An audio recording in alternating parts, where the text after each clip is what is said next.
HMTV, it's show number 45.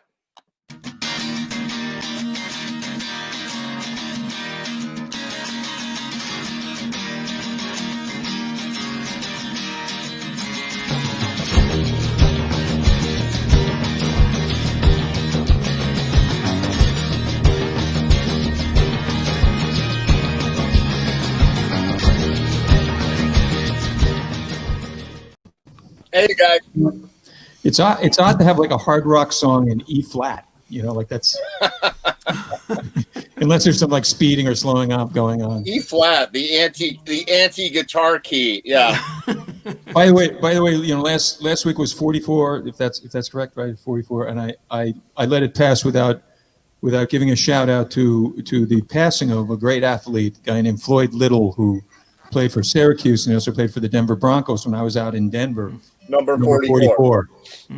Who had the most bowed legs I've ever seen in my life. Like his legs were like. Oh, I don't know about you. You never seen mine. Don't tease me, Pat. Don't tease me. There's still hope. Here's to swimming with bow-legged women. Yeah, there you go. Let's see if you can place that. You know who sang that song? I stumped everybody. It's Quinn from Jaws. He's on the boat and Clark is snorkeling and he goes, "Here's to swimming with bow-legged women," right? But I think his was a cover. I think that was done a cover. Yeah, exactly. I think that was done in Polynesia in like 1822 or something like that. We're gonna need a bigger jam. Yeah, we're gonna need a bigger jam. Is right. You go in the water. Cage goes in the water. You go in the cage. Shark, our shark.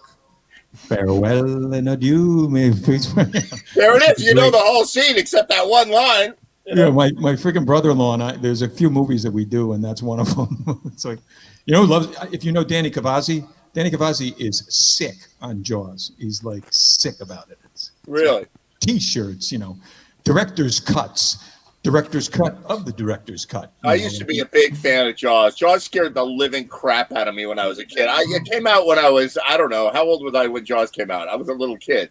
It scared the hell out of me. 70 something, When I was a little kid, we used to summer on Martha's Vineyard. So all of the scenes that they filmed it in, the sharks in the pond.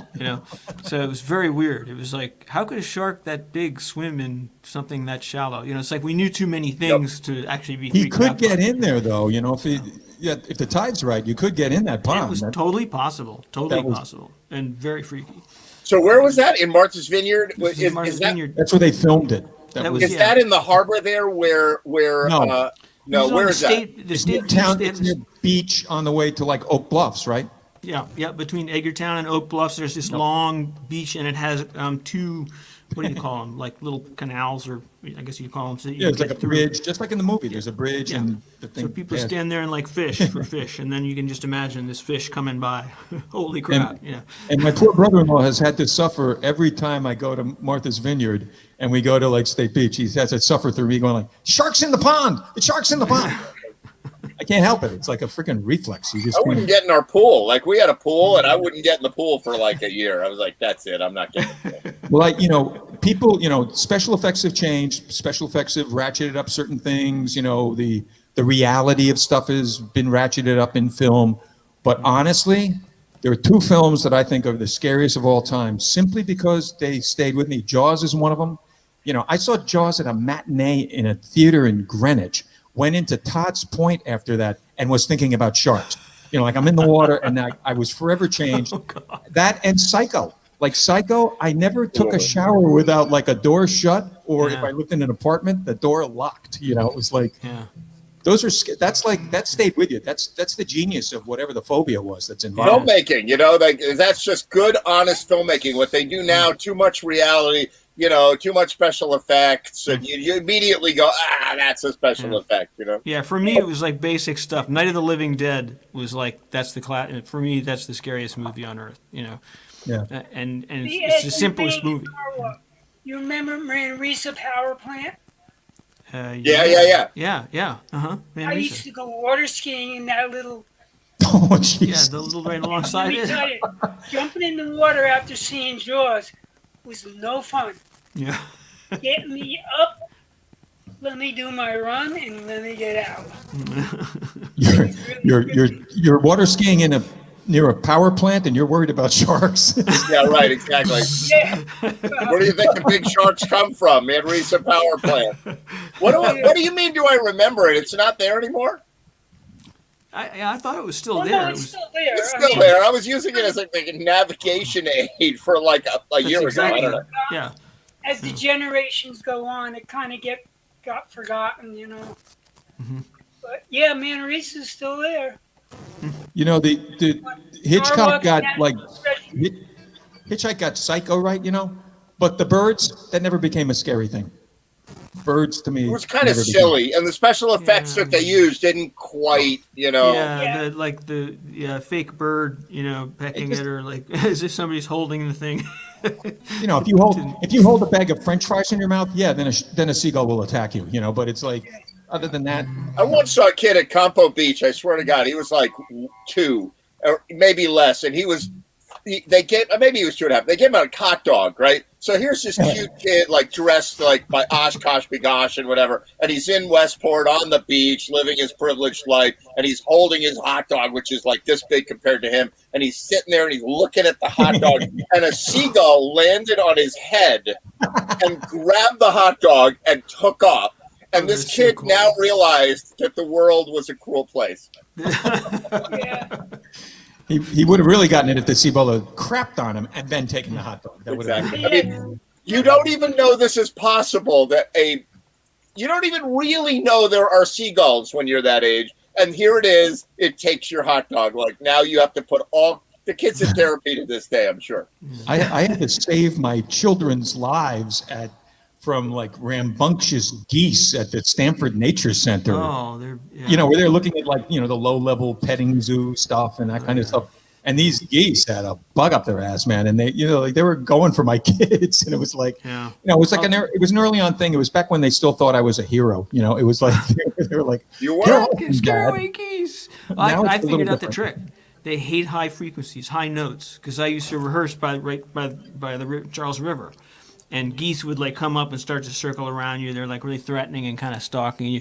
And I figured out I was playing high notes at one point, and they all slowly started to walk away. So every time I came near, I'd whistle really high, and they'd all, you know, very creepy, but very effective. So you can remember that lesson from Jam TV. When a geese comes over, whistle. This is an outstanding start to tonight's session. Yes, I know. Absolutely. I used to play accordion on my boat. I lived on a boat for 19 years. So I used to sit on deck and play accordion. And the birds or the ducks and the geeks would come and they would circle the boat and swim around and listen. And I was like, I thought you were going to say that they were going to do the opposite. You know? No, they used to come. They would come whenever I did it. You know, it was in the middle of the night. You know, 11 at night or something.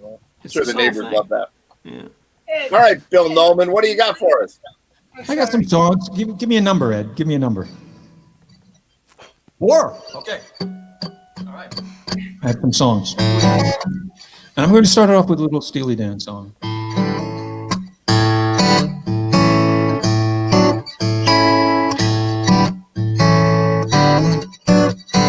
I'm not one to look behind. I know that times must change. Over there in Berrytown, they do things very strange.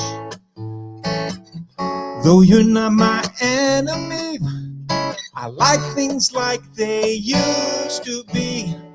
And though you like some company, I'm standing by myself. Go and play with someone else. I can see by what you carry that you come from Berrytown.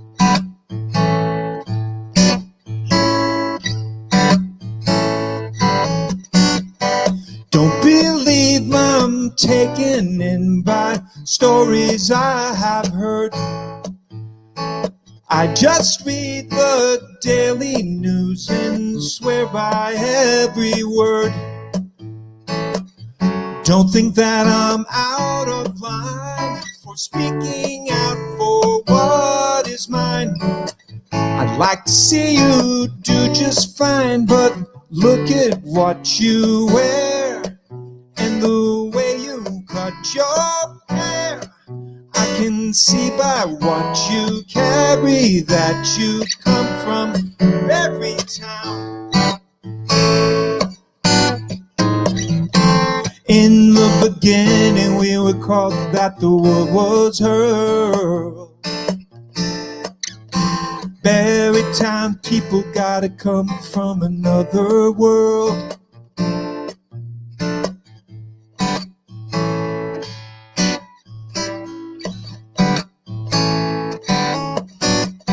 Leave me or I'll be just like those others that you meet. They won't act as kindly if they see you on the street. Don't you scream or make a shout. There's nothing you can do about. It was there when you came out. It's a special lack of grace. Go and see it in your face. I can see by what you carry that you come from every town.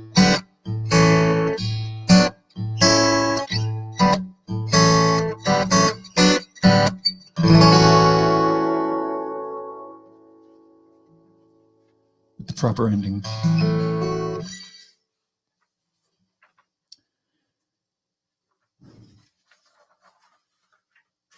I'm in the vacuum, I'm in the absence of, and I'm ready to go, and I don't care. Some people rely on positive feedback. I rely on agave. That's what I rely on.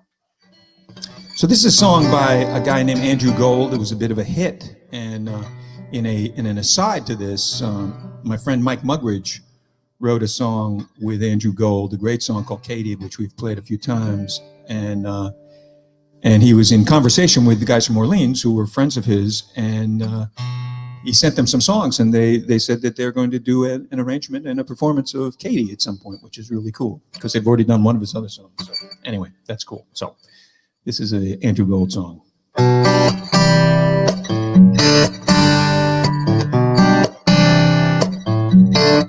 Say he was born on a summer day in 1951.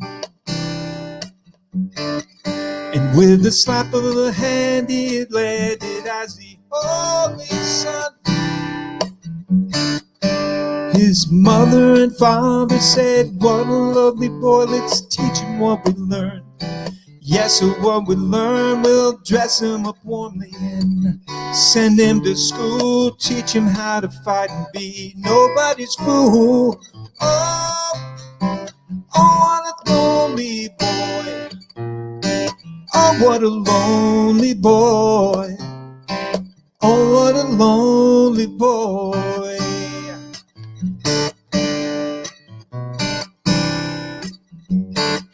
And in the summer of 53, his mother brought him a sister. She told him we must attend to her needs. She's so much younger than you. Well, he ran down the hall and he cried. Oh, how could his parents have lied? He said he was the only son. Well, he thought he was the only one. Oh, what a lonely boy. Oh, what a lonely boy. Oh, what a lonely boy.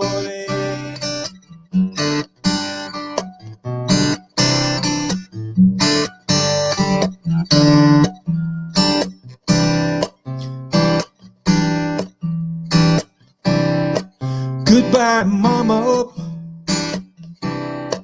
Goodbye to you. Goodbye, Papa. I'm pushing on through.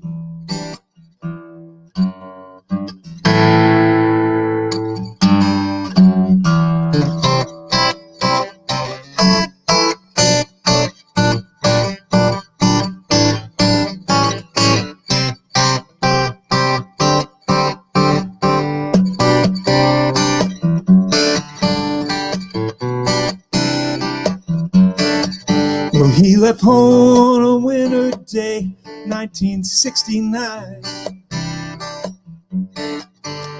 He hoped to find all of the love lost in an earlier time. Well, his sister grew up, she married a man, he gave her a son, yes, a lovely son. They took him up lonely and they sent him to school and they taught him how to be nobody's fool. Oh, what a lonely boy. Oh, what a lonely boy. Oh, what a lonely boy. I said, oh, what a lonely boy. Oh, what a lonely boy.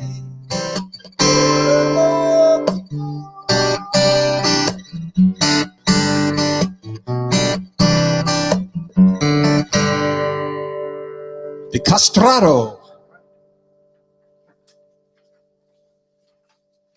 You got up there. Yeah, kind of. That's something where the producer would give you a little bit more body to the whole thing at that point. Exactly. Fatten it up.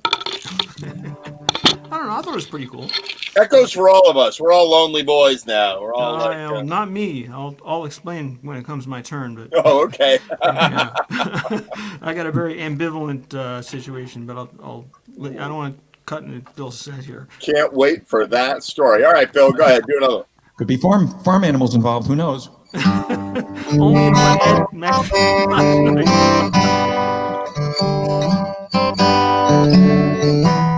Holy Moses, I have been removed. I've seen the specter. He has been here too. Distant cousins from down the line, brand of people who ain't my kind. Holy Moses, I have been removed.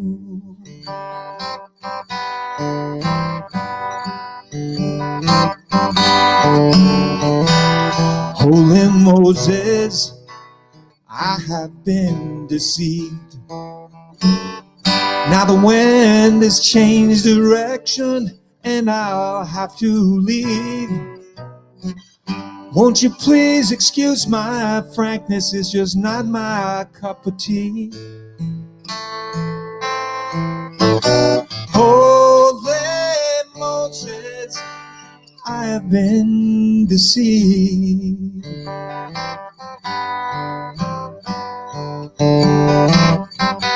I'm going back to the border where my affairs ain't abused. I can't take any more of that bad water. I've been poisoned from my head down to my shoes.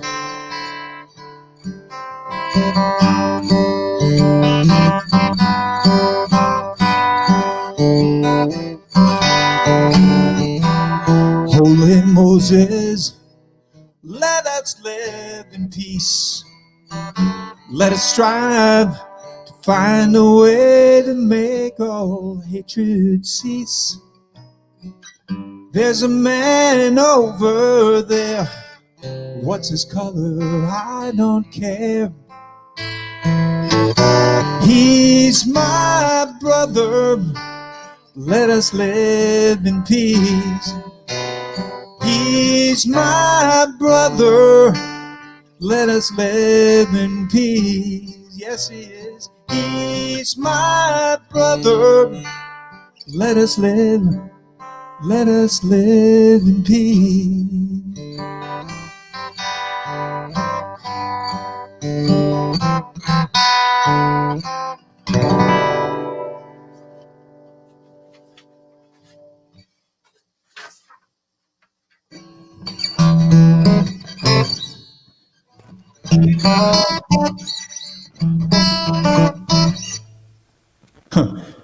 Silence.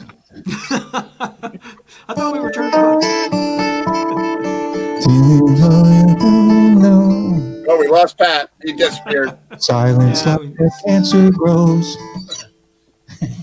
All right, go for it. I'm still here. Okay. Ed Wright and I used to play that song whenever we did a song that nobody reacted to. We'd immediately go. Anyway. So here's a little song for my daughter Delaney. My daughter Delaney, who's just occupied with her boyfriend an apartment in New York. They've moved back into the city, and I've been in there a few times, and the city is giving like sort of a vibe, like it might be back on some way, shape, or form, but obviously not the way it was. But it's pretty cool, and this is a song that Warren Zevon and Jackson Browne wrote that I play quite often, and I dedicate it always to my daughter.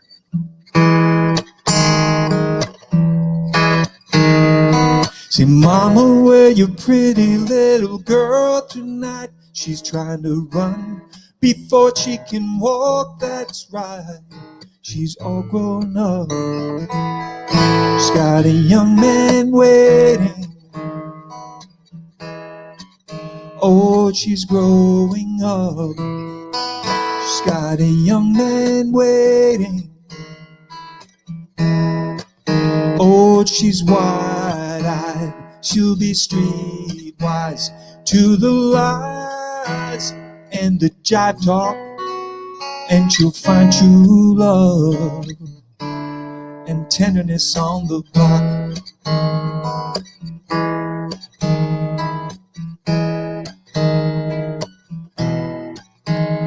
Say, Daddy, don't you ask her when she's coming home, and when she's back, don't ask where she's been. Oh no, she's going out.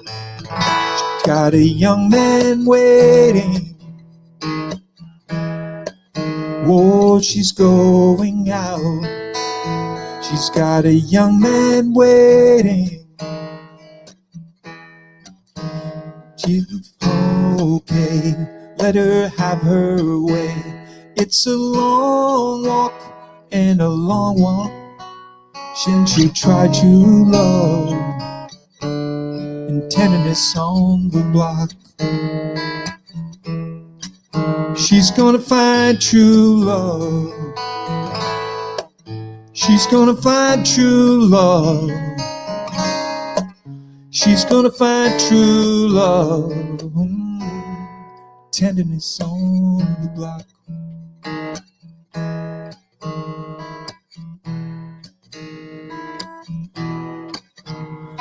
I know how much it hurts to see her go. She's got a mind of her own, you know. She's all grown up. She's got a young man waiting. Well, she's all grown up. She's got no young man waiting. Well, she was wide-eyed, now she's streetwise to the lies and the jive talk. Oh, eat me. And she'll find true love and tenderness on the block. That was improvisation. That wasn't actually in the song. Pooched. I'm just gonna find true love. She's gonna find true love. She's gonna find true love and tenderness on the block.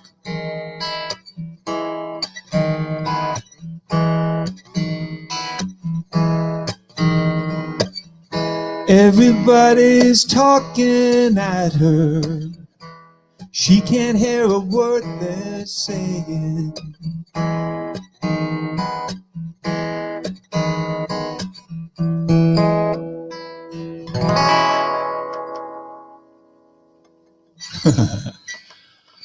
Pooched it. I can't believe it, but anyway, what the hell. Excellent. You know, don't focus on the one thing that went wrong. Focus on, you know. Sounds familiar. Yeah, I was once playing with a band. I did a show, and I was playing horns on keys, and I hit. It was like Earth, Wind, and Fire or something. I hit the first chord, and then I hit the second chord, and the notes of the first chord got stuck on, and then I hit the third chord, and the notes of the first two chords stuck on, and it was blaring loud, and it went on for 5 seconds before I realized what was going on. And after the song, I said to the band, I was like, this is at a club. This was at Rowley's Tavern, and we were a loud band. And I said, "I'm sorry, you guys. I don't know what happened. My keyboard locked up." And they went, "I don't know what you're talking about." And I was like, "What?" And they're like, "No, we didn't hear it at all. We don't know what you're talking about." So I learned that it was supposed to be Earth, Wind, and Fire, and it sounded like the women's choir of Bulgaria. Nobody hears anything. Like, you're the only one that hears anything. That's well, there was for years there was a mantra in the band that I had for a long time, the band Mojo that I had for a long time, and our thing was never make your problem their problem. Right. Because they don't know. Like out there, they never hear it, you know. Nope. And if you're focusing on it here, you're just wasting your time. You know, it's like move on, keep rolling. You know.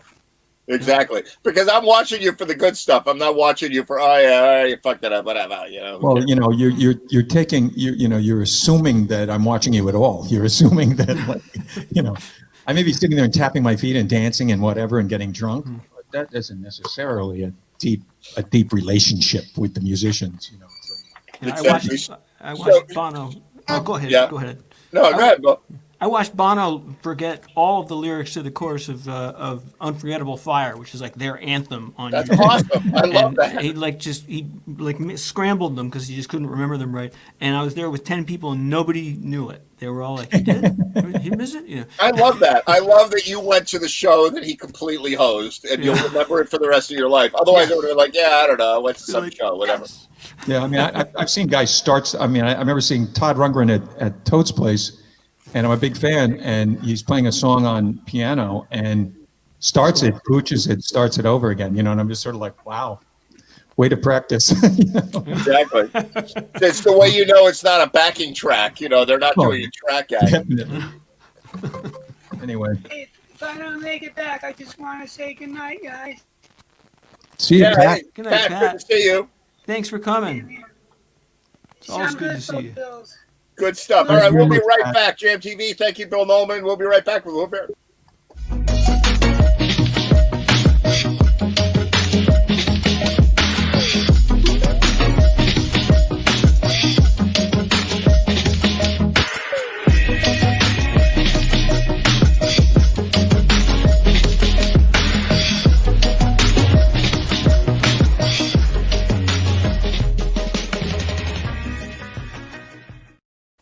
Hey there. Hey there. So how are you doing? I'm doing good. I'm doing fine. You can't tell, but I'm in like a whole new studio setup here. I spent the night. I'm not sleeping normally now with COVID. Like I take a series of naps. You know, somebody said that. I'm plagiarizing that from a friend who I don't know who I stole it from, but like I'll go to bed at 5 a.m. And then I'll get up at 9 and stay up till 11. They'll do some stuff, and then I'll go to bed for half an hour, and then I'll wake up and I'll go to bed at 4 in the afternoon. Like, it's a weird kind of thing. But last night I was wide awake at like 2:30 in the morning. I'm like, that's it. So I redid the entire studio. I'm surrounded by like all my toys are now, you know, like unplugged and like, you know. It's very easy for a musician, for a keyboard player nowadays, to just have your laptop and then have like a keyboard that you bring in and you play your keyboard, you pull your little MIDI controller up and whatever. And so I have my variety of MIDI, but now I'm like, I got my Moog synthesizer. I've got my little piano that you picked up for me in Capers that time. I got the little tiny Hammond organ over here, and I got my mixers and whatever. I'll post a picture of it. Now my studio looks more like this studio now where I work instead of just being a laptop and a pair of headphones. Right. And I got a new green screen, new lighting and everything. You know what that's like, trying to set everything up. Oh my God, yeah. I could never get green screens to work right. I would always look like a floating head or like strange outline, like a ghost. It was all lighting at the time. That was like 5 years ago, so they were technically different from now, I guess. I fell in love with the green screen back in the 80s, I guess it was. I was in the television business, and it used to be weather people. That's all. The only people that used a green screen was the weatherman. That's right. Yeah. Right? Like everybody else, because they had to put the crappy radar behind them and make it look technical and whatever. But you would never have a green screen behind a host or an anchorman or anything like that. And he kind of didn't use it in the movies at all. And then all of a sudden, when I discovered the green screen, there was a heyday during the MTV times when digital technology and digital green screens started coming out. And they started looking better and better and better. Now, this is just some crappy green screen built-in plug-in, and it looks amazing, you know? And so it's a brave new world. But I remember when there was a company in New York called Charlex, and they were like compositing and having giant basketball players. They did like a Rolling Stones video with giant Rolling Stones walking through the streets of New York, and I'll never forget that. I'm like, that's it. I'm hooked on the green screen. So yeah. Well, I figured out how to use it, and I got a green suit so that I could be a floating head. So I'd be able to come and like, hey, how's it going? You know. And then what I did was I overlaid that on top of another movie of me as a floating head. So I had 4 of me. That's great. Now, that is great. That's a great use of the green screen. It was, but it like, was, for example, you know, it used to not be green screen. It used to be blue screen, right? The originals were blue screens, and then they figured out that blue was used too much. And I shot my music video, Do Laundry, which was a music video parody. And I had, 80 of my friends in it, whatever. And John Konya, my good friend who passed away, was in it. And he wore this amazing jacket, like a smoking jacket. It was iridescent and it was super cool. I'm like, he's like, I pulled this jacket out just for the shoot. And he had the belly dancer over here and he had the hula hoop girl over here. And they're doing this thing. And it was an amazing shot. And I get into the studio and I realized the jacket was blue. So all you get is the head and like the so he's see-through, and I'm like, okay, so I spent a dozen hours by hand painting his jacket, painting the mat because it was so cool looking. That it worked, and so we actually have a blue screen shot with a guy with a blue. Anyway, bunch of geeks, God. but. I did it because I couldn't say to him, "Sorry, you can't be in the video with these pretty girls." And so, Well, the green screen was fun until the fire department showed up. What happened was you'd put on this suit that made you look like sort of an elf because it was like skin tight, with little booty things, and and then it had something that you could pull over your. Your I head. know that. So I hear this bang on the door, and I go hello, and the voice goes fire department, and I'm like. So I'm not even thinking about it. I go over because I'm like scared of him, and there's these 4 guys all standing there in their turnout gear, holding a fire extinguisher and a hook and something. They go, "You have any fire in here?" I'm going, "No." They go, like what? You should have said you're wearing a funny suit. Yeah, exactly. Mine's a lot lighter than yours. But they were totally cool. I mean, they were like, "Okay, thank you very much." They left, and I was like, "Oh my God, that's embarrassing." So anyway, I was an EMT at the time in the next town. So you didn't live that down. Of course, a week later, I get called on a mutual aid call into that town. And those guys go, "Haven't we seen you somewhere before?" Yeah. I'm like, no, I don't think so. I was invisible. I was just a floating head. That's all I was. That's right. Yeah. Unbelievable. All right, play a song. Play a song for us. And then tell us your story in between songs, all right? Oh, God. Oh, man, my story. What a dilemma.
Good stuff. Thank you, sir. All right, so let me hear your story. It sounded like you had something to disclose. It's a dilemma. It's Uh-oh. a dilemma. It's a What's dilemma of a certain age. You know, I'm a guy of a certain age. You know, and All right. you know, this place was empty. You know, just like I had no neighbors in my building, and in the course of like 4 weeks, suddenly it filled up every apartment around me with young women who were like a third of my age, and it's weird. It's just weird. It's all I can say. There's still a little testosterone left, you know, to be kind of curious. And on the other hand, they could be like my daughters, you know, and I'm running into them all the time. And it's like, you know, and they figured out that Will can do like guy stuff to help us. So far I've killed 3 large spiders. I've given 2 tutorials on how to use a toilet plunger. And I've jump-started 3 cars. Okay, so they either think you're the super, all right, or you got it made. Will, the guitar-playing super... Well, until I get arrested, there's got to be some law against some age gap There's law. no where it law. says There's beyond a no certain age gap law. I checked. I don't know. I'm answerable to somebody. I don't know who. So what are they, like Harvard students or something? You're like, is that where you are, around Harvard somewhere? Yeah, I mean, these are all, they're like smart girls who are, you know, well, you live in the dorm. You know what you do? Put a sign on your door and say RA. Like you're the, what does that stand for? You're like the advisor of the complex. Yeah, Like, put a sign on the door and say day or night, come by, you know. That's right. I'll help you. Yeah. Well, I mean, I get texts. It's the millennial thing. No, you're good to go. Nobody lets the creepy old guy in to kill the spider. They'll kill it themselves. They're like, that's true. They'd be want more that scared guy to come over and kill our spider. You know. Yeah, that's a very good point. I hadn't thought about that. You know, changing tires and stuff and jumping cars. Mm-hmm. They'll do that with. They're like Ted Bundy was changing tires and jumping cars, but they're like anybody. I don't care. I'll risk my life. I don't care. But spiders, that's very optional. You know, like. Well, they all say the same thing, which is, I say, I hope you don't mind the music, you know, and they all go, oh, it sounds beautiful, and literally every one of them is like they all agreed, like in a group, let's tell him that his music sounds beautiful because it's the only adjective they use, you know. Tell them that you're the acoustic guitar player from the Eagles. Tell them that. Oh, that's great. They have no way of knowing. Yeah. They have no way of knowing. They're like, you were in the Eagles? You're like, yes, I was. I was the guy behind, you know, Hotel California? Yeah. That's me, you know. I can't play it, but it was me. Except if I play it. All right, cool. Do one more. In the interest of time today, I've got a giant full studio. I got this guy, and I got this guy, and I got Ray Simonelli, and I got Rory Gordon. How you guys doing? The gang's all here. Good. Hey, Ed. Totally. Hey, everybody. Hey, how's it going? Hey, Ochar. Hey. Sounding good, Will. Sounding good, man. Look at that fancy schmancy microphone you got there from the 1920s. That's the coolest thing I've ever seen. 1840s. Yeah, exactly. Is it really? That's really funny. I thought you were talking to me. I was like, it's an SM58. What are you talking about? That's really cool. This whole thing? Yeah. Yeah, right, This exactly. is actually an ear trumpet. Hey, Rory Gordon. How you doing, man? Hey there, sir. I'm fine. How are you guys? Good to see you. You're a little quiet. If you have a knob, turn it up a little bit. Figure out how to do that. Knob. There you go. You have a knob. Touch your knob while Will Baird is playing. And now, Is that any better? Don't touch Yeah, your yeah, knob that's too better. much. Yeah, a little Better, quiet. okay. You can turn it up a little more. But hey, Ray Simonelli, how you doing, man?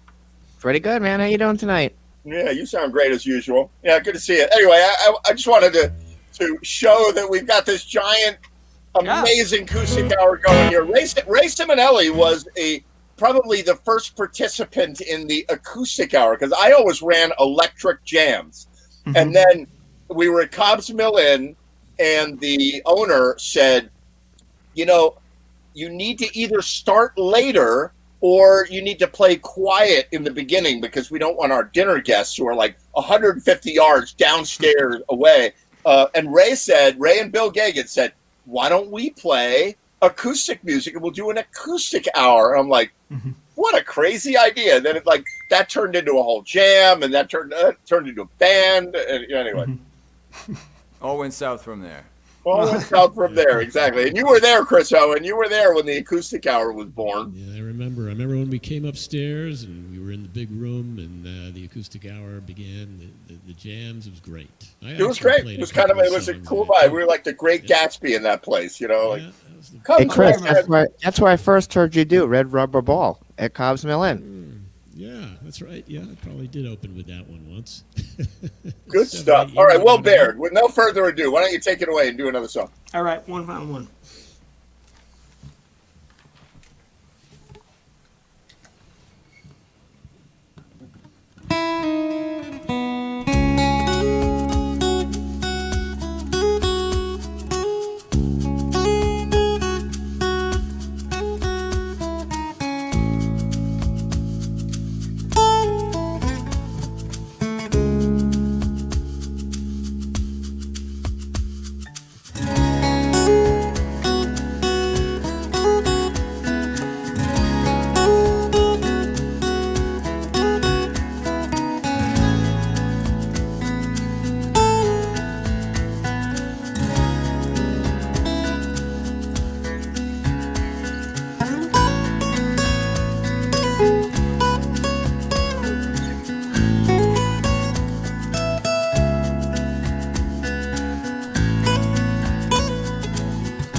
Will Baird, very nice. Thank you, sir. See, now I want to call you Bill Baird because I saw that terrible musician named Bill Baird, who's famous now. Like, I can't get it out of my head. What you got to do is next time on the show, I'll bring a list of his videos because just the names of them alone are hilarious because they're so God. like surreal and strange. Yeah, good. So plug your show on Sunday night. What do you? Sure, yeah, Sunday night, 8:00. Ask your doctor if Will is right for you. If you're unhappy on Sunday nights, if you're bored, if you're lonely, maybe Will is right for you. At 8:00. Yeah, and I'll be publishing the list of side effects after. Exactly. Colonic explosion, demonic pregnancy, But at 8:00, you take it once a week. 8:00 at willbear.com or here on Facebook. But ask your doctor if Will is right for you. That's right. Exactly. It beats alien abduction, that's for sure. I hate it when that happens. Good to see you, Will. Nice stuff. Has anyone seen his? Before you go, Will, your attempts to restring a guitar that you filmed? If you haven't seen this, you've got to see it. Tell us what happens in this video. Spoiler alert. I kind of stumbled on it, and I was watching this guy. He was trying to string his guitar. It was a skit. He was stringing his guitar, and he sped up the film a little bit, raised his voice a little bit, and then a disaster ensues. We've all had these problems where he, pricks his finger about 4 times. There's blood all over the table and all over the guitar. But it's done in such a funny way. It reminded me of a Tim Conway skit. I saw your comment. And it's great. It's absolutely great. You need to post it, Will. It's brilliant. Really I'll put it out. Yeah, it was at the end of the show. I try to show a funny video, so I'll put it out on my timeline. It's called good. Will's Skills, part of the Will's series. Skills, fantastic. And Chris Owen, just to let you know, you're not allowed to say the word pricks on Jam TV in a proper sentence. You have to use it in a derogatory way. Well, you referred to something about a knob earlier that just kind of sent me. Knobs and pricks, exactly. They're already going to hell, Yeah. Good stuff. Thank you, Will. Really good stuff. Take care. Thanks again. Ray Simonelli, how you doing? Yeah, I'm doing pretty good. How you doing today? You got any songs for us? What's the latest in the world of Ray Simonelli? And I'm kind of like in a Neil Young mood, if you don't mind. All right. So I think that's what I'm going to do. A couple of Neil songs. All right, fantastic. All right, let's see what we got here.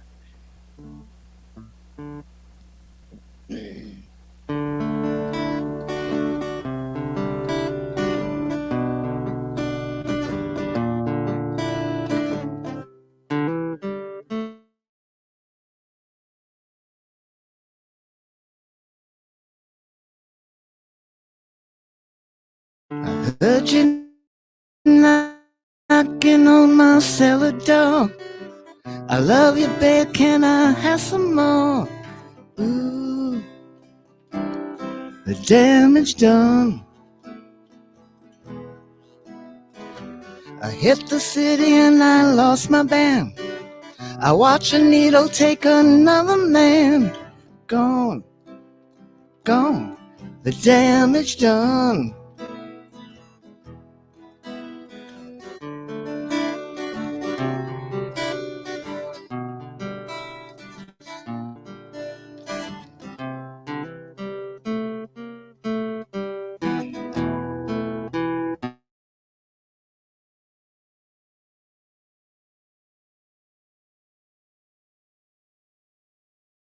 I know a lot of you don't understand. Milk, blood, to keep from running out. I've seen the needle and the damage done. A little bit of it in everyone. But every junk is like a setting sun.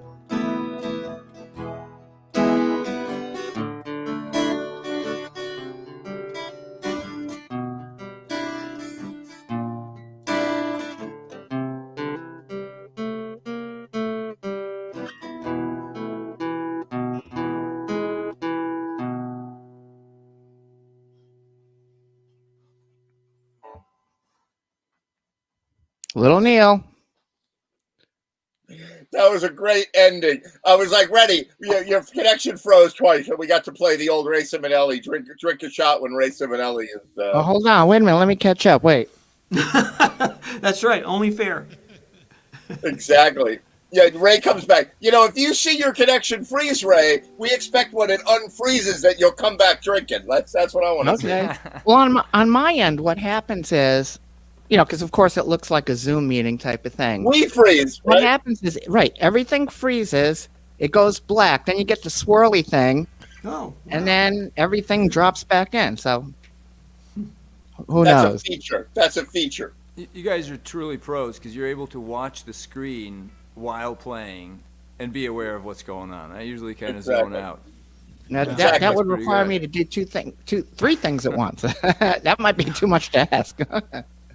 My God. Playing, singing, and watching a screen? I don't know. I was going to say that Will comments. Baird should tell the young ladies who moved into his building that he's a member of Crosby, Stills, Nash and Young, and just leave it there. They're like, "Which one are you?" He's like, "Oh, my name is Will Baird." And they're like, "Oh, that one, yeah." Oh, right. Crosby, Stills, they like, wouldn't know, just use the initials. They'll never figure it out, And then Bill, what you do, Bill, is you tell those girls, yeah, back in the day, I was crazy, wild, sex times on the roads. I'm kind of mellow now. I'm giving that up. And that way it'll give the girls a challenge. That's a good idea. They'll feel like, Oh, yeah. I'm then you coming show them to the Cambridge. pricking the finger Will Baird, video I'm and- coming to Cambridge, all right? yeah, that's right. Yeah, you can come So and visit. funny. Yeah. Anyone with lead in the cannon. All right, Ray. Do another one, Ray Simonelli. All right, here we go. All right.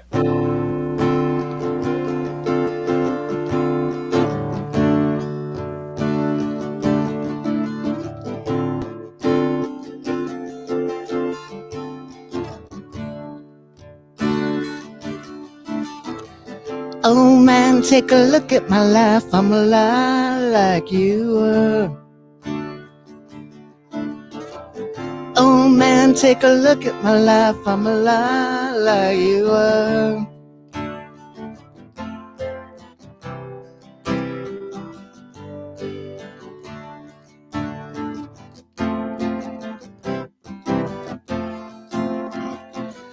Oh, man, take a look at my life.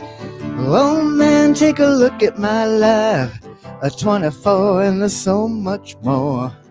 Live alone in paradise makes me think of two.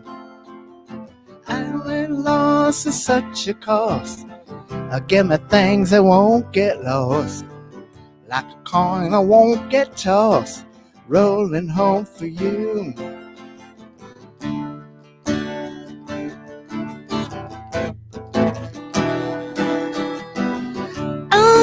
Take a look at my life, I'm a lot like you. I've got someone to hold me the whole day through. Oh man, take a look at my life, you can tell it's true.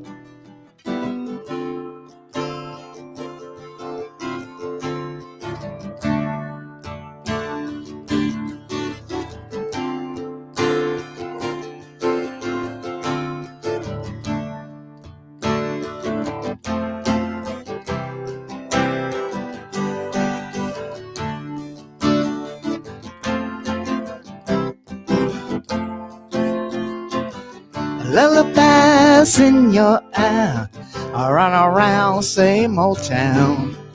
Don't mean that much to me, that mean too much to you. I've been first and I've been last. Funny how the time goes past. But I'm coming home at last, coming home to you.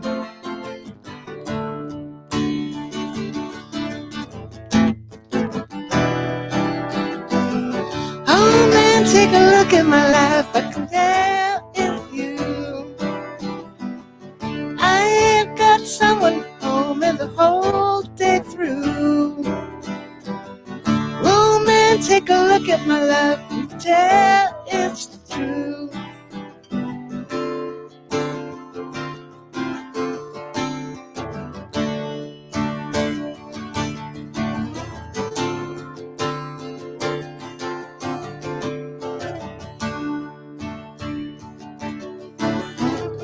Oh man, take a look at my life. I'm alive like you were.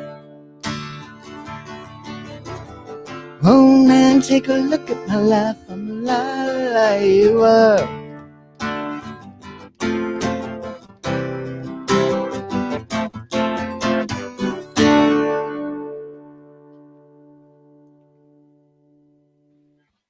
Ray Simonelli. Just in case.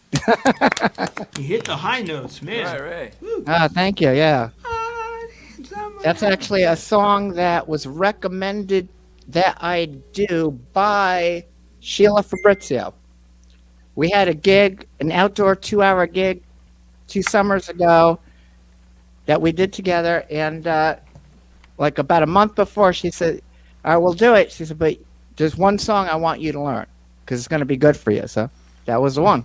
I remember that gig. I was your sound man. You were yes, that's right, Ed. You were the sound man and equipment man. You were nice enough to bring that powered speakers. Right. That was great. Yeah. Outdoors near the boat club up on the hill at the Historical Society in Norwalk. Yeah, they were actually planning on doing more there, but then, that was at the end of the summer, and then, of course, COVID came, so... But, hopefully they'll come back to that, and, it's a nice outdoor... Oh, he froze! Start drinking! Again, drink! Here we go, we're going to start drinking! If you see us, Ray, you better have a drink in your hand when you come back. Oh, he's really frozen this time. I gotta try to remember to freeze with him when he does it, so that I'd be like, and then Yeah, you you get can I'm raise it frozen after too. this one. No. Oh, there There he he is. is. He's drinking. There he Yeah, you knew it. I made something today. All right. I'm no longer going to say I don't drink because I historically have not really imbibed, or whatever the right term is. And but I had some Kahlua, and I was like, I was drinking the Kahlua, and I'm like, ooh, Kahlua is good. Yeah, and then I ran out of anti-drug. Kahlua, and it's a pandemic, so I'm like, am I going to risk my life to go out for Kahlua? I don't know, because that guy in the Probably order liquor it. store looks a little diseased, And so, but I have an espresso machine, right? And I have rum. Now, most people don't know Kahlua is coffee liqueur. Coffee and rum. And rum, right? Yeah, so I'm like, yeah. I have rum. I have like British Navy rum. So I had half and half British Navy rum, chocolate syrup, and a little almond milk, and espresso. So not only does it make you hyper, but it makes you loopy. So perfect Drunk for me. and hyper. Drunk and hyper. Hyper drunk. It's a whole new place. Yeah. Yeah, but no, Ed, don't That's sell funny. yourself short. There's times where you're more hardcore. Remember when we did the Blues Views Barbecue Festival?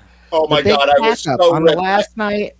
2 trips to bring all of the equipment back. It was me and you. Well, I couldn't fit in the van on that first trip because there was Right. just no room. But on the second trip, we brought everything, and I think we got done by like 11:45 at night. And Ed says, "Come on, let's go to the stage shows. I'm buying you a whiskey." I'm like, "I'm down for that." We get there, we sit at the bar. What does Ed order? Big glass of bourbon. Yep. Neat. Basil Like, Hayden now or you're whatever. talking.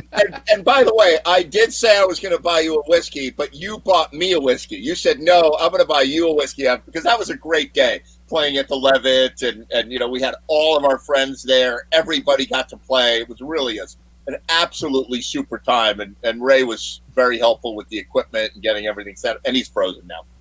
Oh my God. There he is. Oh, no, yeah, I'm back. he's back. No. I was singing your praises and your accolades and saying what a great day that was at the Levitt. We really had a great time. It really was. I didn't even play that second day. I was only there because I had so much fun the first day that I played. Plus, That's we right. had the passes. It was 2 days, right? It was 2 days. So I said, you know what? I got the free pass. I said, I'm just gonna go back and hang out. And it was, other than just not playing, it was just as much fun as the first day. It was like so great. Yeah, it was really a Everything good was time. perfect. That's the memory that I want to have of what we all do together with music, and hopefully it comes back one of these days. I don't know when. I'm feeling a little adrift in the last couple of weeks. Like I thought it was right around the corner. I thought the vaccine, here it comes, and now that I call my doctor, and my doctor's like, I don't know. I've never heard of a vaccine. You wait till summer, maybe. I don't know. I got it. You got it, really. Yeah. Well, some of you know I'm an ER doc at Norwalk, and I just got the vaccine a couple of weeks ago, and I seem to be all right. I feel That's like good. a zombie sometimes, but you know. You lost your hair, though. Is that a side effect of the shot? That was, that happened very rapidly.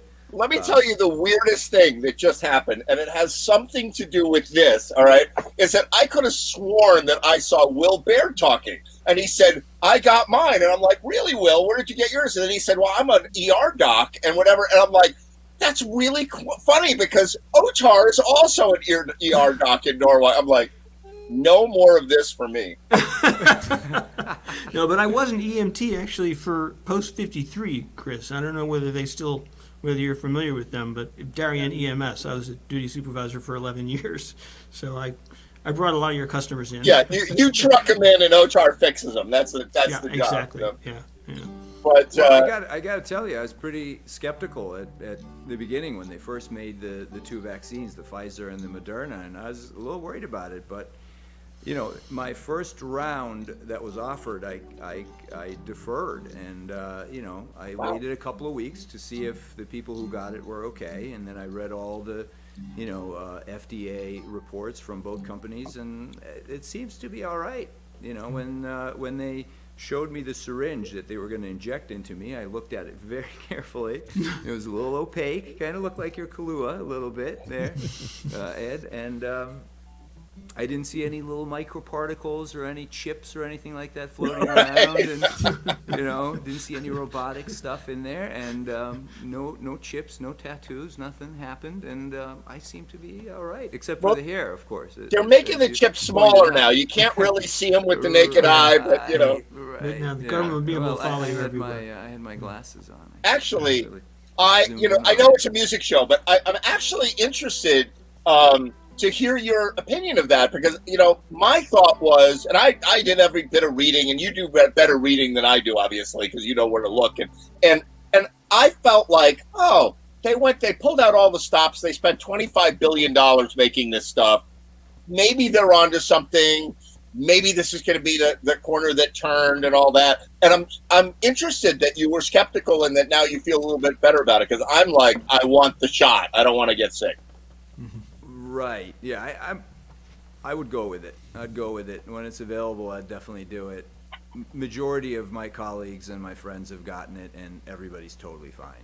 And right, that's we good, feel because you know, so much safer, you know, being on the front line. Like yesterday, we had a couple of patients that were respiratory failure, and we had to be in there for an extended period of time, you know, intubating and taking care of them, and it just feels a lot better. Even after the first dose of that vaccine, I'm kind of like, you know, I feel more confident that I'm not at as high of a risk. So that goes a long way. The feeling of it, you know, very good friend of mine, my motorcycle partner out in Colorado, who was super duper careful not to get COVID. I mean, unbelievably careful.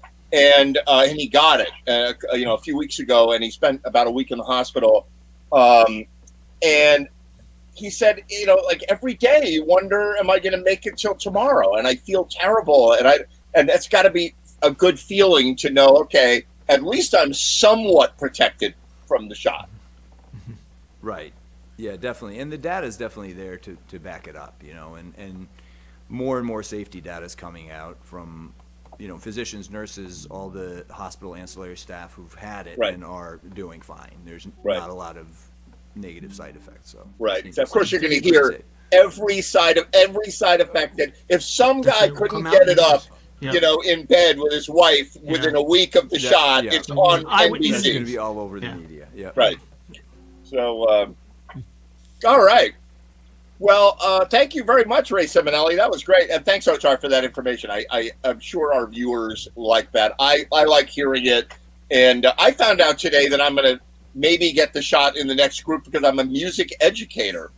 Who knew? Oh, so Ray Simonelli, you're a music educator. Go get your shot. You know. Yeah. I already got a letter from the Stanford school system. Great. Wow. Glad to hear that. I thought I was going to have to wait till fall. You know. Right. Good stuff. So Chris Owen, you're up. I am. Okay. Yeah. Well, if you want to be up, you know. I'm eligible for the vaccine, but there's no way I'm getting one in New York for a while. My you mean because they're out? Well, they're just not getting the. I've tried every hotline, and I'm not getting close to an appointment. My partner, who works for Columbia Presbyterian, is even working behind the scenes to try to get me one, but so far, no luck. You mean even corruption won't work? Unbelievable. I know. In the state of what's the state of New York coming to? Yeah. Well, can't wait till it's over, boy. I can't wait. Yeah. I got Me 2 too. shots to get. Otar's got one more left, right? You got one more left, and I got one more to go in a couple of weeks. Second one, more side effects in terms of that's what I've heard. Muscle aches and fever and just kind of feeling flu-ish, which is expected. That's kind of scientifically makes sense. That the first one just kind of gets your immune system ready, and then the second one really kicks it into overdrive to get you really immune. And people who have asymptomatic COVID don't stay immune for a long time. So it makes sense that the vaccine would kind of make you a bit sick. But nobody's nobody's been hospitalized from the vaccine, from what I know. But. Yeah, because they die. No, that's fake news. No. It's funny. I love hearing you talk about, you've come out of the closet as far as I'm concerned with your being a medical professional, because the first time I met you, I think was at Peaches, and somebody said that they thought you were a doctor. And I walked over and I said, hey, how you doing? So, what's your backstory? Who are you? I haven't seen you around the music scene, whatever. And so I had it in my brain that you were a doctor, and I didn't want to, say anything. And you were with a colleague and a woman, and she said, well, we're bankers. And I said, oh, you're bankers? I said, I used to be a banker. What kind of banking do you do? And Otar looked at her like, oh, shit. And he said, we're international bank or something like the international bank. And I'm like, okay. So it's nice to know that you've come out of the banking industry and right back into medicine. Imports, that kind of stuff.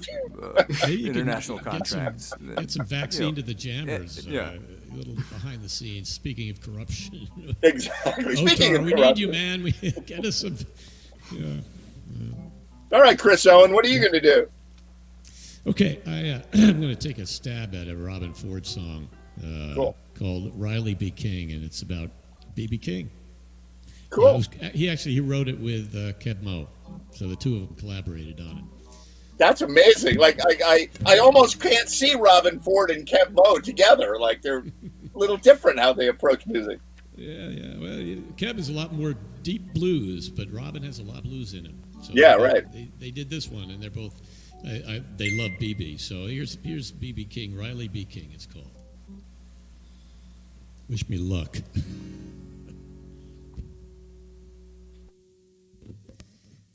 He's a king without a castle or crown. Every night he lays his body down. One thing stays the same. Everybody knows his name. Now people may laugh or cry as his stories are told. Tell the truth like this. A man must be bold. The people are right. The things he shares. Everybody knows he cares. By the light of the moon over the ocean, Riley became the king of emotion. He's royal blue, just like the deep blue sea. Riley B. King. And out of the darkness and into the light, he fights the peaceful. Warriors fight. What a beautiful sight. The way you feel watching him with zeal. And the heart of a man is open wide, and he closes his eyes. He looks inside to the love of the world, and a song he might might sing a little something from B.B. King. By the light of the moon, over the ocean, Riley B. King is a king of emotion. His royal blue is like the deep blue sea. Riley B. King.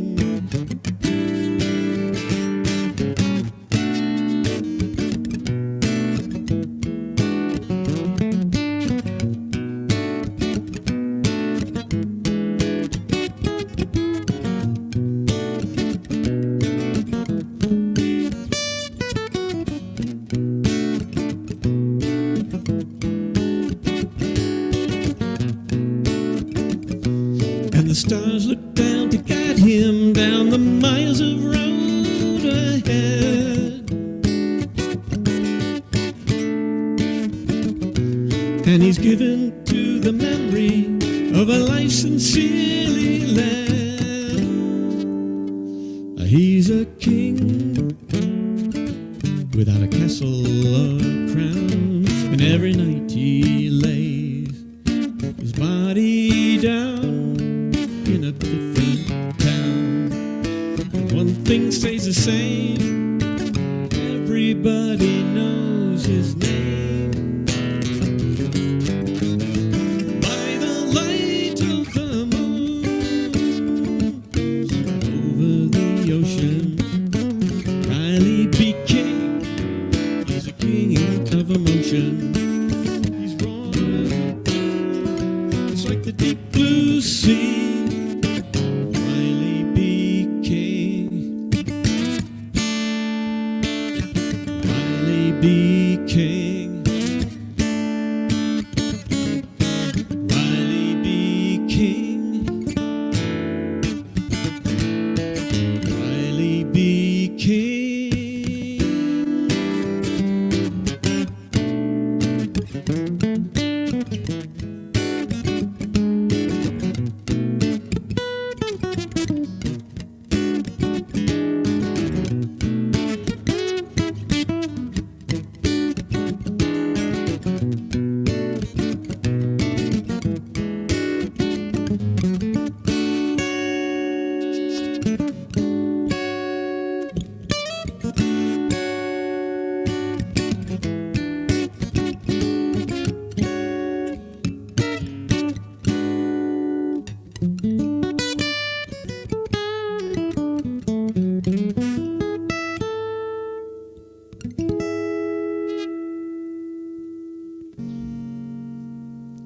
Nice. Work. All right, Chris. I love that song. good. I know. I that shows up on my Pandora playlist or whatever. I didn't know Robin Ford was on it though. That's great. Oh my! You ought to hear Robin's. Well, that is Robin's version off of a live album called "Live at Rock Palace." That our trio, Paul Fredericks and Matt, are doing. Electric, and so I didn't know if it would translate to acoustic. That's really cool. It's a lot of work. I can see how much work that is to play that song. Oh yeah. I don't even know the names of half the chords I just played. I mean, to work them out was tough enough. How'd you work him out? You watched him play and you figured out what he was doing? Well, or by ear? I think mostly by ear. The live video helps in terms of which voicing he's using. You can see on the neck where he's using it, which inversion of the chord he's using. So, but he's brilliant. I mean, next to Ian Anderson, he's a demigod. Ian's the god. I'm going to do another Ian Anderson song next. But Robin Ford, I mean, just a brilliant guitar player. Absolutely. Guitar player. And Fred Clark did band camp with Robin Ford. He went to like adult band camp for a week. You just get to jam with Robin Ford for a week, and you pay $1 million for that. It's great. Yeah. Well, you could pick up a few things by osmosis, I think. Right. Him. But he does. The thing about him is that he's basically he started out at 23 years old playing with Miles Davis, and then he founded a band called the Yellow Jackets, and then he kind of evolved into more of a blues player. But he kept the jazz riffs. so that his blues playing is filled with diminished runs and all kinds of crazy things, and it just sets him apart, in my view. Absolutely. And, it's really funny listening to you talk about Robin Ford. I'm a fan of Robin Ford, but I really don't know much about him. I just know that I like what he does. And I was a huge fan of the Yellow Jackets, and I didn't know that was him. Yep, he founded that. And Bob Mintzer is in that band. You know who Bob Mintzer is? He's a saxophone player. And he's best friend. I'm sure he's the saxophone player in Yellow Jackets. Clearly. Yeah. He's a best friend of a very good friend of mine who grew up in New Rochelle with Bob Mintzer and talks about him all the time. He's in constant touch with him. So I hope to meet him someday. Maybe some of that would rub off. That would be fun. Yeah, it's definitely fun. I was at the bitter end. Not the bitter end. The bitter end. I can't even remember. I was going to say the bottom line. I was at the Jam, the Monday night pro jam at the bitter end in New York. I went down with Elwood from the Blues Patrol, right? And Elwood's got his jacket and his cowboy boots, and he's all whatever. He's got his harmonica, right? And I'm like, he's not a real musician. He's just like a cartoon character in a Blues Brothers band, right? And he's like, so that day it was Spyro Gyra hosting because Richie Cannata from Billy Joel's band was away, right, on doing a gig or whatever. And so it was Spyro Gyra. It was Julio Fernandez hosting with Spyro Gyra there. And there were a bunch of super talented cats in the room, whatever. And I was like, I can't believe it. I get to go up and play a song with Spyro Gyra, right? And I don't know if any of you guys have been to the Bitter End Jam, but you put your name down on the list, you pay your money to get in, you put your name down at like 11 p.m. when the jam starts, and you might not get on till 2 or 3 in the morning. Like it goes way, way late. Or ever. Or ever. And you get your one song with those guys, right? And you do not walk up on stage, right? So like 2 or 3 songs in, like Spyro Gyra, basically Spyro Gyra's up there rocking out. And Elwood has an eye on the woman watching the stage. And she turns away and he walks up on stage, right? And he taps Julio Fernando on the shoulder and he says, I've got my harmonica. Would you mind if I did a solo? He went, sure, right? So there's Elwood soloing, like tastefully, like laying way back, and he's soloing. And they're like, you're great. You're amazing. It's so good, right? So I wait 3 more hours, right? I'm like, that freaking guy got on the stage with Spyro. I can't believe you're so like amazing. And I get up on the stage and they go, well, what, Ed Trang, hey, what do you want to play? And I'm sitting by the organ, whatever. And I go, whatever you guys want to do a Spyro Gyra tune. I'm like, I love you guys. I love to play with you. They go, okay, let's do such and such. And they're getting ready and they turn around and there's this young guy with long hair, like a hippy dippy guy. And he's like, I don't know that song. And it was like him and me. We were both up at the same time. So they say to him, they stop and there's a lull. And they say, what do you want to do? And he goes, I want to do how about some Hank Williams? And they all laugh. They're like, you want to do Hank Williams? And he goes, yeah, how about Your Cheating Heart? And so they turn to me and they go, Your Cheating Heart, right? And I go, yeah. And they're like, so then he gets on the acoustic guitar and they're all going, Your Cheating Heart. And they're all laughing and yucking it up. And the song gets done. And I figure, okay, now that we'll do this Spyro Gyra tune. And they're like, thank you, Ed Train. Oh, you were fantastic. And I'm like, oh, my God. I did Your Cheating Hard with Spyro Gyra, and now I got to go. Oh. That hurt. That was no good. The long story, but a lot of the jazz clubs have been doing this live streaming stuff. Right. On Fridays and Saturday nights. The Blue Note, they're trying to stay in business. And, yeah, right. The Village Vanguard. I've actually watched 3 or 4 of them, and they're fabulous. You pay $10 and you get a live stream, and they're on the stage, and all the tables are set up, and the candles are lit, but nobody's in there. Just the band playing live right there and then, and it's just amazing stuff. Jazz musicians, it's nuts. My father saw Miles Davis at the Village Vanguard. Oh, my goodness. Yeah. Fat Cat, a few blocks from there. I used to go there all the time. Some of the greatest music I've ever heard in my life, and none of the guys that you'd ever know or hear of. And some of them look like hippy dippy guys that would just come up and just shred. Right? Yeah. Crazy jazz stuff. Yeah, incredible. There's Has anyone heard of of these guys. Young Japanese female pianist by the name of Hiromi? All right. I don't think I know her. This week, Ed, before you come back on the show next week, check it out. All right, I'm going to do that. He does a trio thing. She does a trio thing. She also does a lot of her own stuff, but she's magnificent, like a once-in-a-generation talent, as far as I can see. And her bass player has a 6-string bass, and who was it? Phillips, who played with the Who for a while. Yeah, that's her. Check it out. She got quite a hairstyle too. My God. She's in her early, like 40, 41. She's played with Chick Corea. She's played with everybody. She's been around for about 18 years, and she's only 40 years old. I've never seen anybody. I mean, I thought Oscar Peterson was incredible. Oh, he is incredible. Oh, really? Yeah. Hiromi. That's all. I don't even know if she has a last name. She's like a Brazilian soccer player. Yeah, Hiromi. That's fantastic.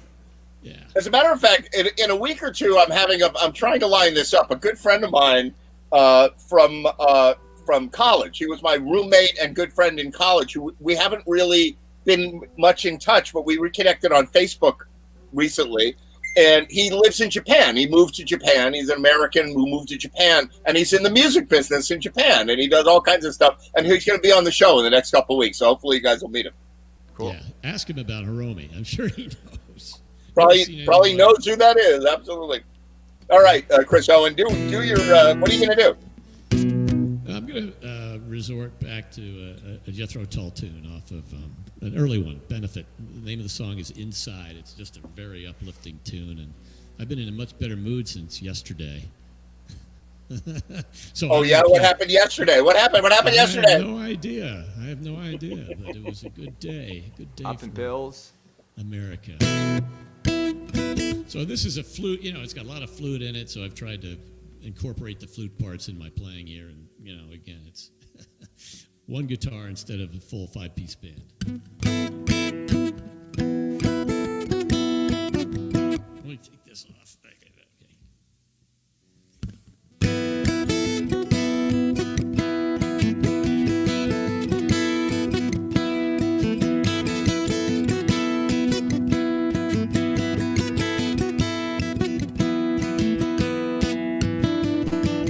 All the places I've been make it hard to begin to enjoy life again on the inside, but I need to.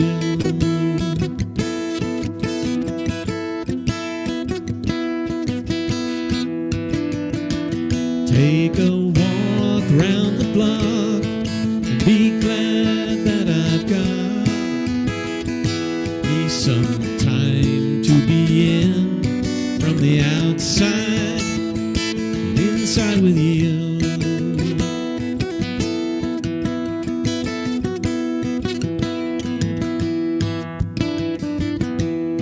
I'm sitting in the corner feeling glad. I got no money coming in, but I can't be sad. That was the best cup of coffee I ever had. And I ain't worried about a thing, 'cause we've got it made here on the inside. My outside's so far away.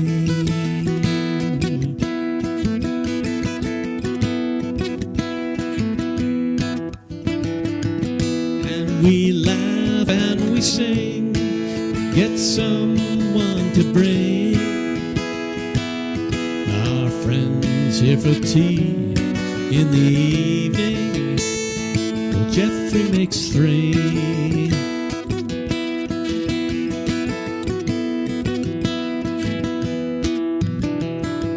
Take a walk in the park, hear the wind in the dark. Sounds like music to you. Well, I'm thinking it does to me.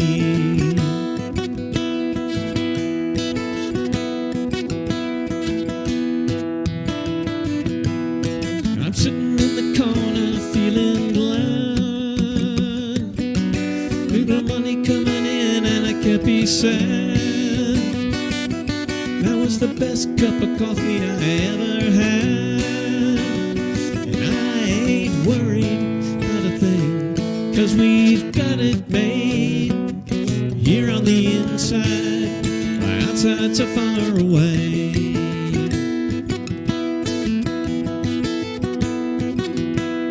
Da da da da da.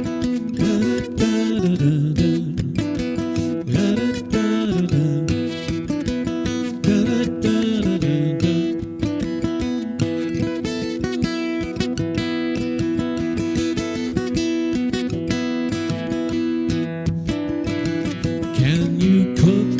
Can you sew? Well, I don't want to know. That is not what it takes on the inside to make the time go.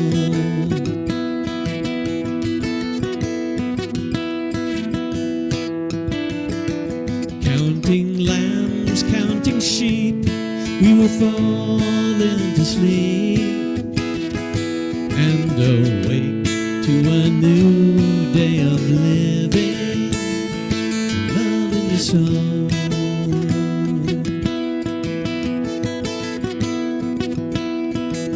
Da da da da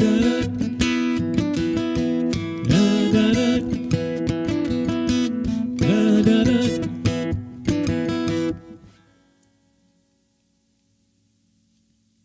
Super good. Yeah.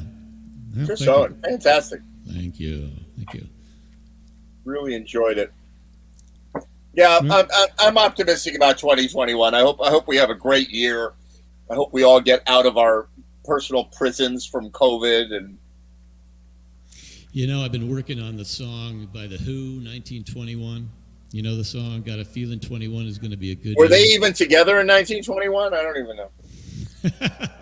Well, it was from Tommy, which took place in around the 1920s, I guess. You know, but Pete wrote this great song, and it's just so, you know. I know you. I think you had a band do it.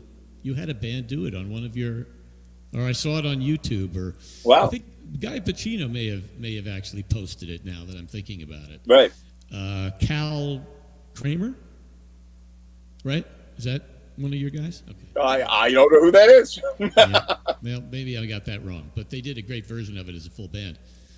No, good song. Maybe I'll That show sounds up with great. that. Yeah. Chris Owen, good to see you, man.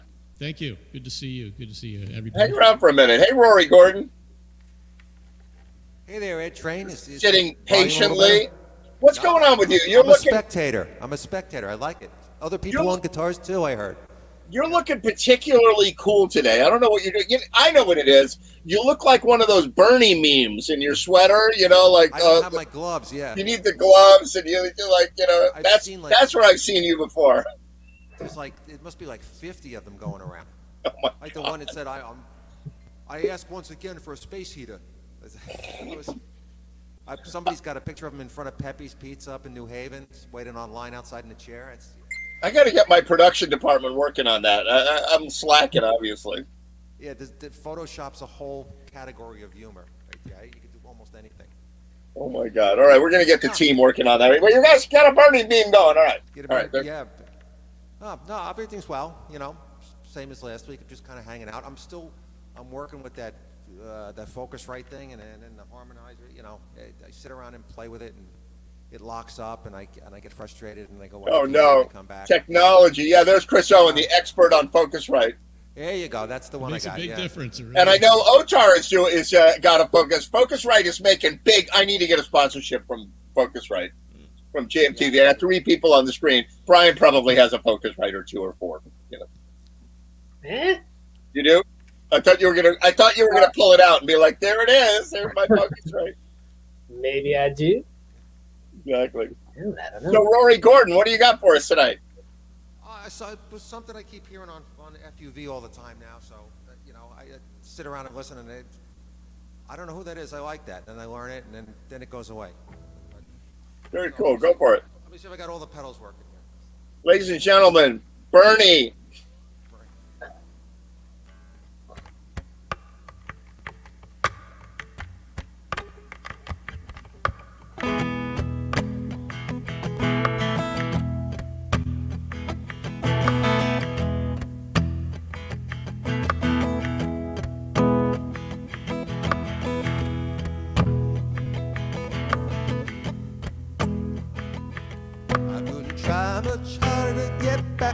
water, gonna get back hotter, get back to water.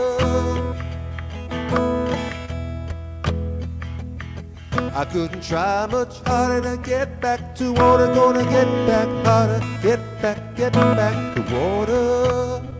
Keep my mind free. If you ain't too kind, you ain't my type, I'm gonna run it out the door. I don't need it anymore. Can't run my life, run my time, I'm gonna run it out the door. I don't need it anymore. Man or woman, it don't matter.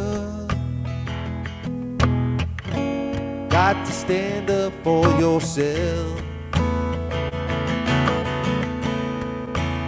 Stand up and be counted. Can't rely on no one else.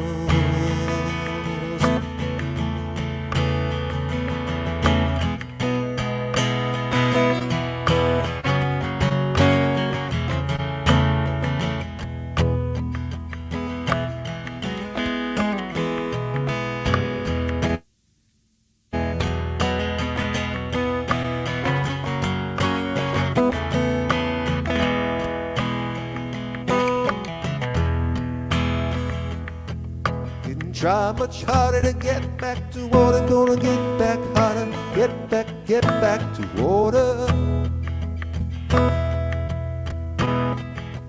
I couldn't try much harder to get back to water, gonna get back hotter, get back to water. Keep my mind free.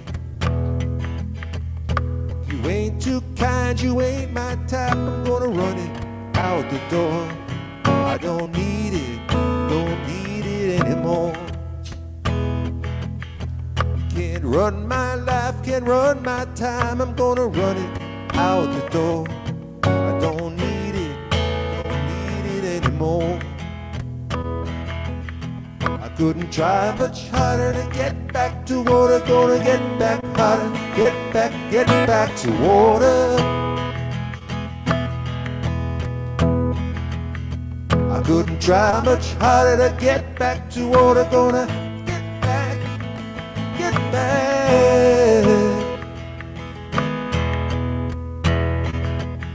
I couldn't try much harder to get back to water, gonna get back, yeah. Keep my mind free, keep my mind free, mind free.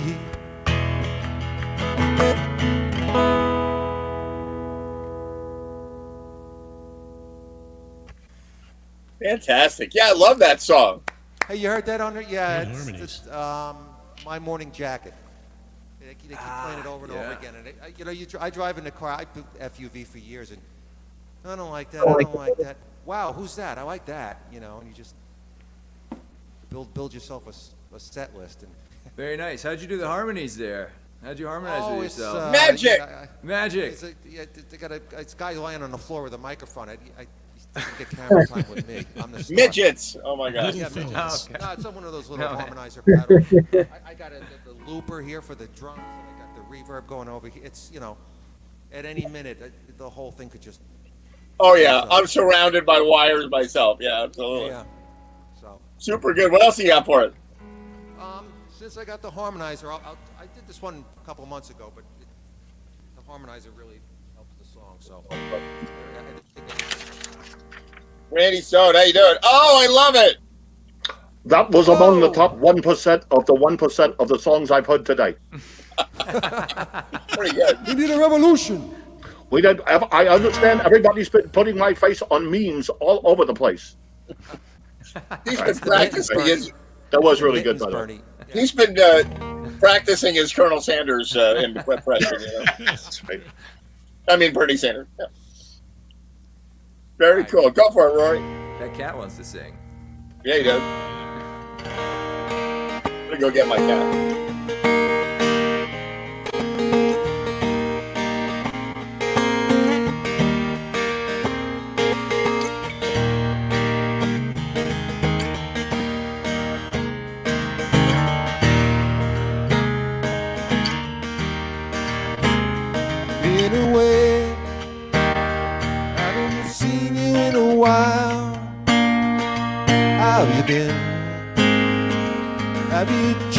just gotta do your thing.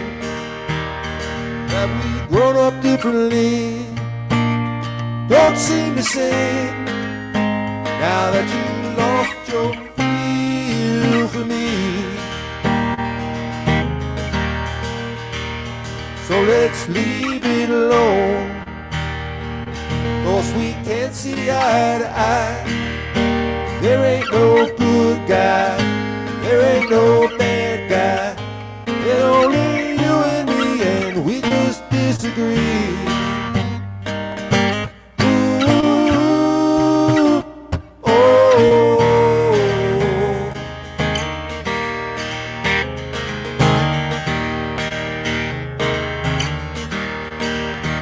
I'm going back to a place that's far away.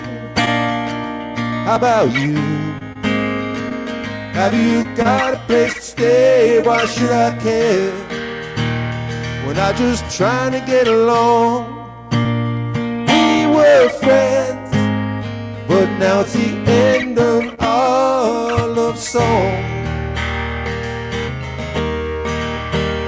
So let's leave it alone, 'cause we can't see eye to eye. There ain't no good guy, there ain't no bad guy.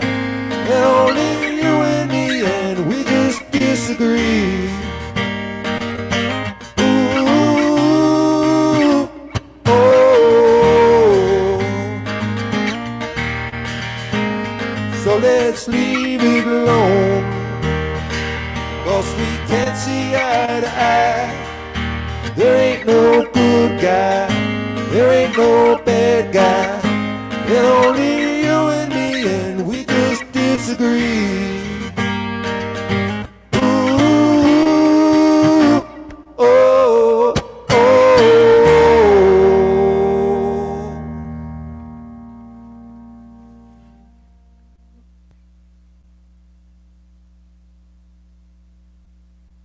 Oh, Nice, Rory. yeah, that's you got to look at the guitar the whole time. It's like There's a lot going on there. yeah, the awful. Who did that song? I mean, I'm like a Dave Mason. Dave Mason. Oh, Dave Mason, right. What a great song that was. He's a great songwriter. That was well rendered. That was really good. Thank you. You know, I think I might have mentioned this last time I did that. I didn't know he played on All Along the Watchtower, the Hendrix. I didn't know that either. Wow. That's him. Yeah. He played guitar and sang on that one. Yeah. Did he? Damn. No, Did he? that was Jimi Hendrix. No, but I did. Yeah, he played drums on that one, right? Jimi Hendrix played flute on that. I think so. Yes. Yeah. Yeah. No, that acoustic guitar in the background. And apparently he had quite the flute. Yes. Yeah, that's. Yeah. Can't say flute on Jam TV in a normal way. You're gonna get it blocked. Skin flute. That's the cleanest joke I've ever told on this thing. Oh my God. So good stuff. Thank you, Rory. Hang out for a while. Yeah, do that. Ochar, you want to do a couple? All right. You've been waiting patiently. Some We facts got to follow. I have no harmonizer, so I'll lend you mine anytime. Ed and I will what sing kind of harmony. harmonizer is that, by the way? It sounded really fantastic. It really did. It really did. It's a really nice one. It's called a TC Hawakan. It's this big, huge. I told Ed this story. Oh, he froze. One of the Period. editors got it as a review unit, and he said, I have no use for this, and they don't want it back. Take it. I was like, it does like 1,000 things. You know, you can buy little ones, but this one is complicated. But if you can figure out how to use it, it sounds really good. The more complicated, the better. In the Yeah. Oh, yeah, clearly. Plenty of buttons, live music plenty of business. Oh, so it's a rack-mounted unit? No, it's just a big floor pedal. Yeah, I know the one you're talking about. I saw somebody have one at a gig once. Oh, it's humming. It's making noise. Wow, look at that giant thing. That's a big boy. Yeah. And you can figure out how to program it, obviously. You have to figure out what harmonies it's going to do. And It's all these priests. There it goes. All these priests. I hit every button. Can't figure out how to turn the reverb off. Yeah. You can do like arena chants. You can do. It's nuts. Can it make I want to it hear sound like next Tom time. Waits, though? That would be Next time, I want to hear an arena chant. That's useful. Yeah. Yeah, we need Jam TV. Jam TV. I want that. Well, we know where we're going, but we don't know where we've been. That's amazing. Oh, yeah. Crazy. That's a bathroom. Ladies and gentlemen, Rory Gordon, brought to you by TC Helicon. Send him some stuff. Very cool. All right, Ochar, take it away. It's the So, Ochar show now. I'm gonna do one by Meredith Willson. You guys know who that is? I don't. Heart? Nope. Heart? No. We're going to now. It's a Meredith that's a man, apparently. That happens. He Like wrote a boy the song named for Sue, the yeah. the Music Man.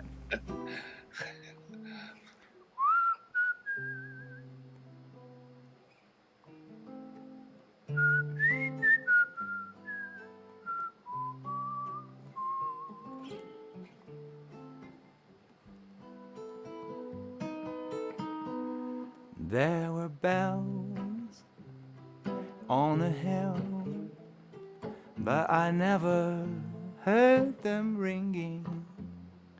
No, I never heard them at all, till there was you.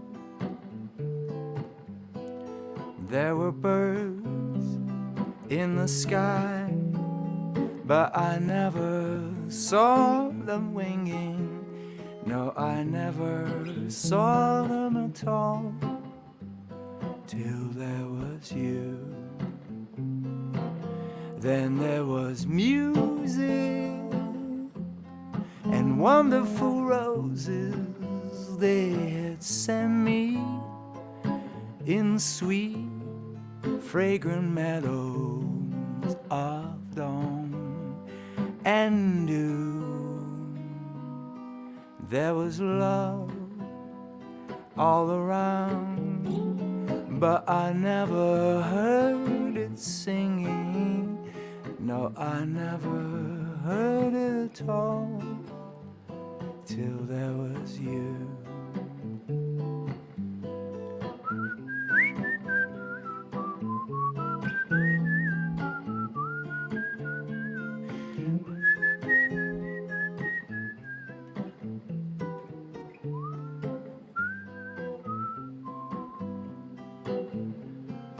And there was music and wonderful roses they had sent me in sweet, fragrant meadows of dawn and dew. There was love all around, but I never heard it singing. No, I never heard it at all, till there was you. Till there was you.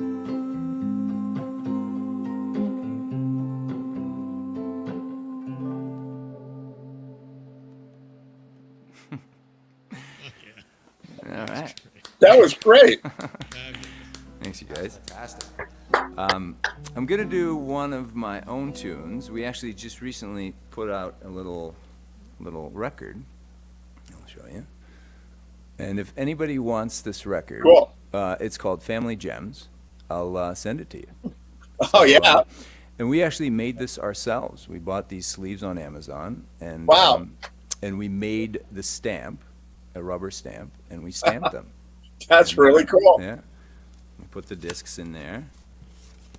Wow. How do I get that to work with my iPad? Yes. That's so- a cup holder. You like put the cup down on that like a coaster. Yeah. Okay. Right? That's Isn't that ridiculous that these things are? Who knows what you use them for now? Frisbees or whatever cup holders, but nonetheless, it's a very cool. Cute little package. So this Collectible. song is off of this record called Family Gems. All right, here we go.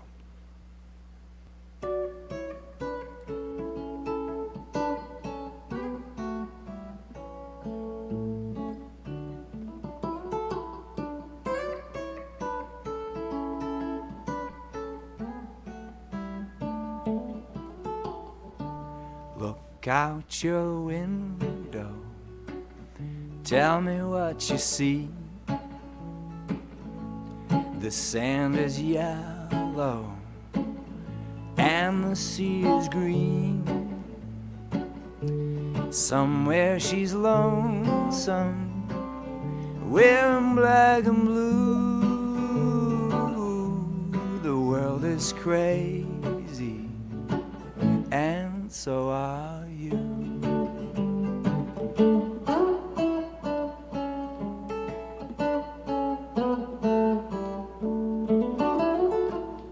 Look out your window, say you don't see me.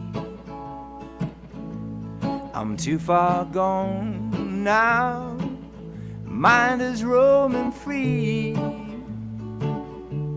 The rolling hillside fades to powder blue, and so do memories of me and you.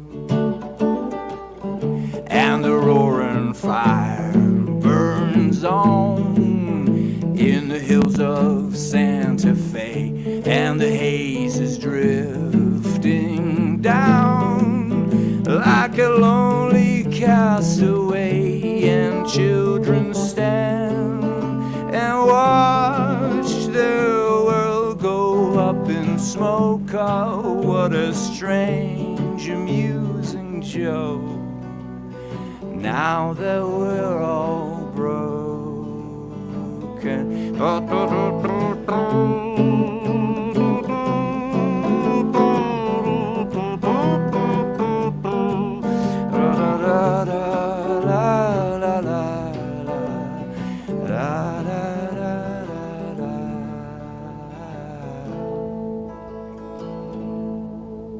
Look in your window, what you see is real. It's not quite perfect, but it is ideal. You reach for moonbeams in the sunny skies. You search for pipe dreams lost in her eyes.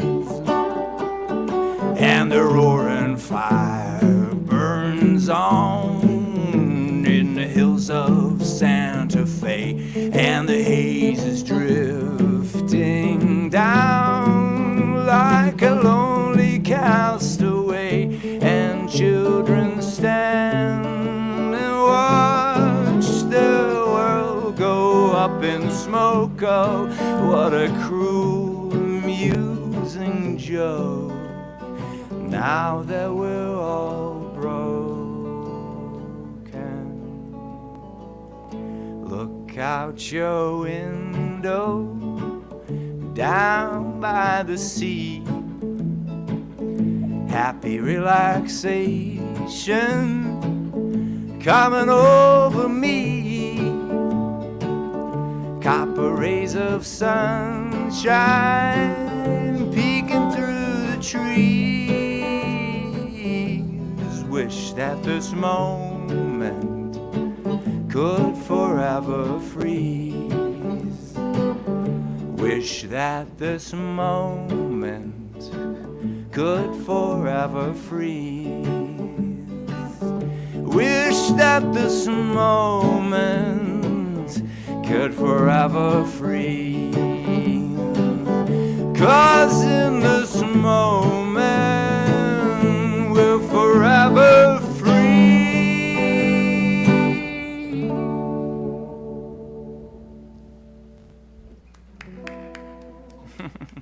All right.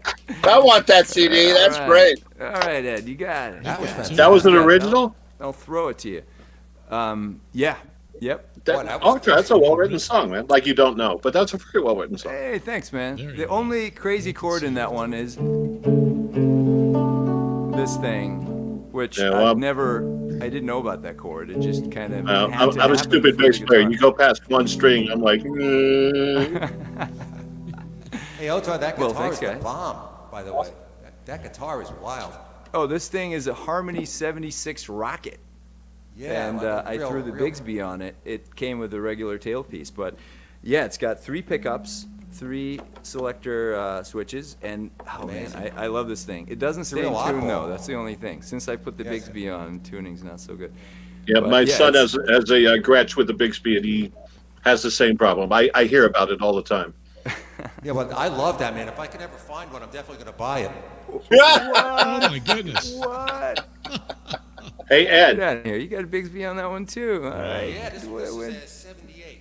when did Ed, you I break have a into my dispatch house? from the math department. 76. Oh yeah, what does the math department say? This is very important. This just came in from the math department. A few minutes ago, I'm reading this, at 9:21 p.m., it was the 21st minute of the 21st hour of the 21st day of the 21st year of the 21st century. You know, I kind of Oh, my God. that happened. Yeah. Wow. How's that? 7 doctors say I was born for good luck. Wow, say that one more time. That was amazing. You want me to repeat that? Yes. Oh, Jesus. Hold on. I may need a drink. Hold on. At 9:21 tonight, it was the 21st minute of the 21st hour of the 21st day of the 21st year of the 21st century. Oh my God. Wow. This is my Wow. first whiskey. I knew you would want me to break in with that bulletin. That is the nerdiest thing I've heard also. You're welcome. That is cool. Pretty nerdy. Yeah. That is And I can't very believe cool. I missed that. Oh my I God. know. I should have messaged you saying, "Stop it! You know, Stop everything. Stop the show. stop the action." Yeah. Oh my God. I was too busy making my Bernie meme, like, Yes. I know. and I You was. could extend that even further by saying it was the 21st millisecond of the 21st second Right, of the exactly. 21st Oh, minute oh, of very nice. You Nice. could even nice. Exactly. nerdify it even more. I'm if not. you I'm wanted not to. that quick. Typical songwriter. Yeah. Oh my God. Yeah. That's right. He's got to add. That's right. Exactly right. He's got to add that one more. Yeah. Yeah, right. Super good. Hey, so Brian, do you have a guitar or are you just here hanging out? I do. Do you Yeah. have one of those guitars that those guys have, or just like I don't know a if the whole Yeah, rig you gotta today. have one of these to be on the show. Come on, Brian. I mean, come on. It's not that serious today, guys. I want to hear the 21st note of the 21st bar of the 20. I'm just gonna try some shit out. That's what I'm doing. But why not? I don't have my fancy mic or reverb, so. But you know what? We don't need it. Can you hear that? Oh yeah. All right, fine. We'll go with that. All right, go for it. Do one for it. Well, you guys always see me drinking whiskey on the show, so this one's just about my love affair with whiskey, basically. All right, it's called Whiskey Do You Miss Me? There we go. Let's get it going.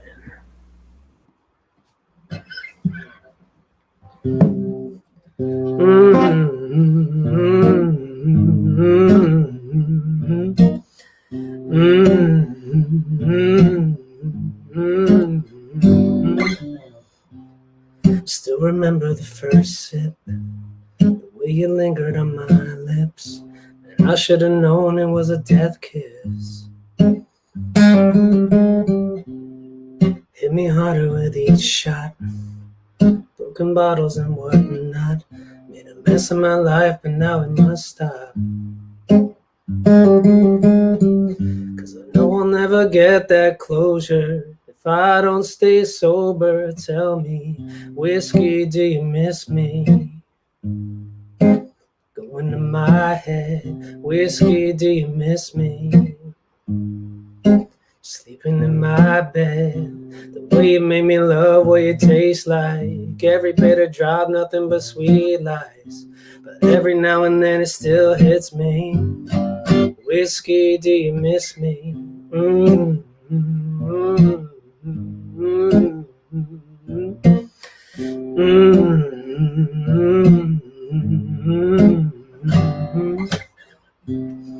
Gotta break out of this spell for the sake of my own health. Leave my medicine up on the top shelf. 'Cause though your flavor is so smooth, I'm finally learning to self-soothe. There's a cure for my illness and it's not you, no.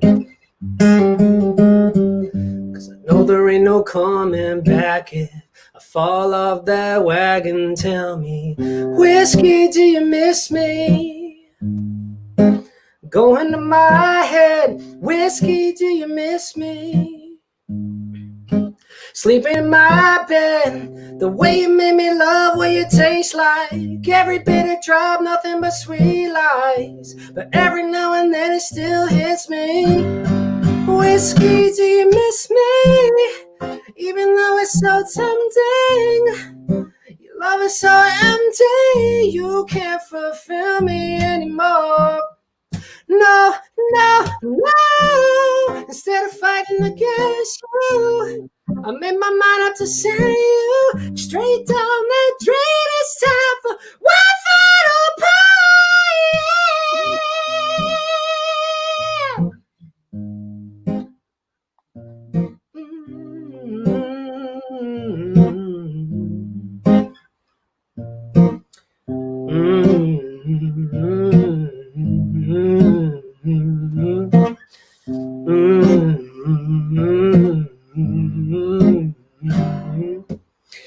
Whiskey, do you miss me?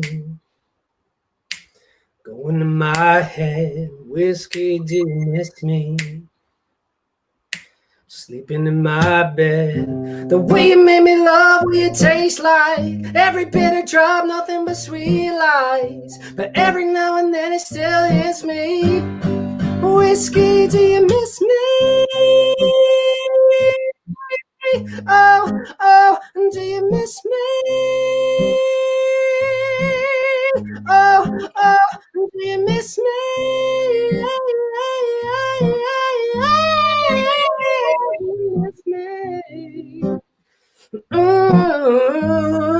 Whiskey, do you miss me? Whoa! Man. Sweet. Great tune, dude. That sounded great. Barry fucking Gibb. Crazy good. That was really good. Nice job. Yeah, that's kind of about, actually more like about quitting whiskey, which I have not done. It's just my fantasy of quitting. And Now's not the time. Now not the time to quit. Yeah, no. I'm singing that after I get my vaccine, and I can really dig into it. Well, you know what they say, admitting you have a song about it is the first step. Yeah, right. Yo, That's hey, great. It's a good disinfectant. Yeah, it is. It is. You got one more for us? And if we could find a way to inject it somehow in the body. Bleach as well. Oh my God. So I didn't have that much time. You're gonna do another one, right, Brian? Yeah, I'll do another one. But I gotta play at least the beginning of my lousy Bernie meme. Like I had to do a Bernie meme, so like I'm not gonna play the whole thing. Here it is. Thank you. Waiting for the time to pass you by. Hope the winds of change will change your mind. All right. I will not approve of that use of my voice. Kidding. And that, of course, is Billy Foster as Bernie Sanders. Very good impression. That's great. Oh my God! So do another one, Brian. Yeah, this is like so. I don't know. I've been thinking about it. I was like, I've always wanted to play this one at your open mic, Ed, before we got shut down, and we just never got a chance to. And I don't know. I thought it'd be appropriate because we're thinking about like just the chaos that unfolded at the Capitol, and just this like we have a desperate need for true patriotism right now. And so like we wrote, this one's from like I want to say 2 years ago when I was playing in a bluegrass band still. So I kind of wrote it for that sort of arrangement, but it's it's a patriotic song, so I thought it was appropriate for tonight, and so let's go for it. I haven't played in a while, so some of the chords might just be whatever, but we're gonna find out. We'll ask Whiskey how it goes. It's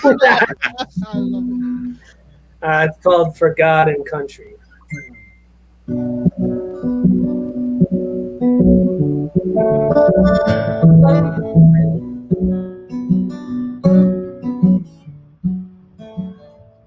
There's an evil on its way, so they say, so they say. It won't stop until the world goes up in flames, up in flames. The few and proud answer the call, and so we pray, so we pray. When the foe is conquered, may they come home safe, come home safe. He said, Mama, I hate to leave you, but I must fight for the cause. Papa, we pay the price, defending freedom at all costs. I'm in the 3rd Battalion, there's no turning back now. But I'll make it home somehow, for God and country. He wore the golden wings and swore the sacred creed in the dawn's early light. He always hit the bullseye, and he was a brother on the front line, covered up in stars and stripes when the honor guard fired for God and country. For God and country.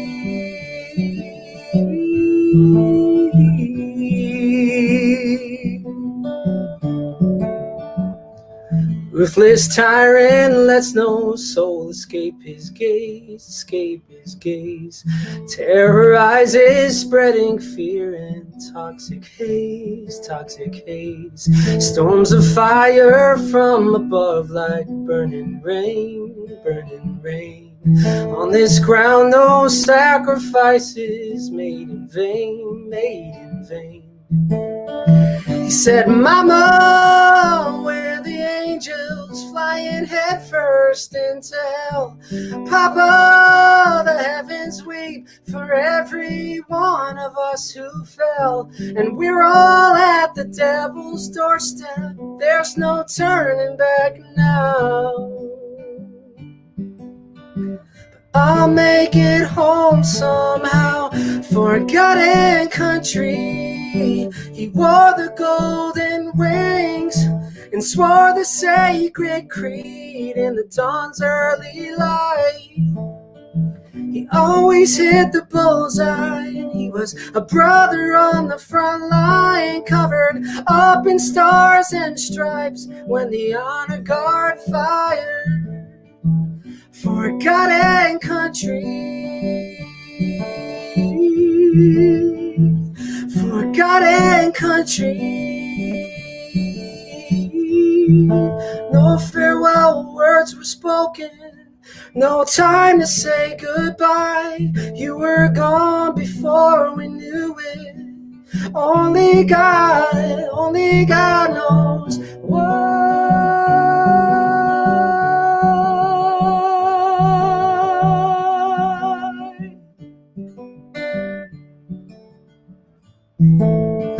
He said, Mama, into the dark, a warrior never walks alone. Papa, my purple heart can bring some comfort to your own. I hear ya softly whispering that final parting poem, the one carved upon my stone. For God and country, he wore the golden wings and swore the sacred creed in the dawn's early light. He always hit the bullseye, and he was a brother on the front line, covered up in stars and stripes when the honor guard fired for God and country. For God and country.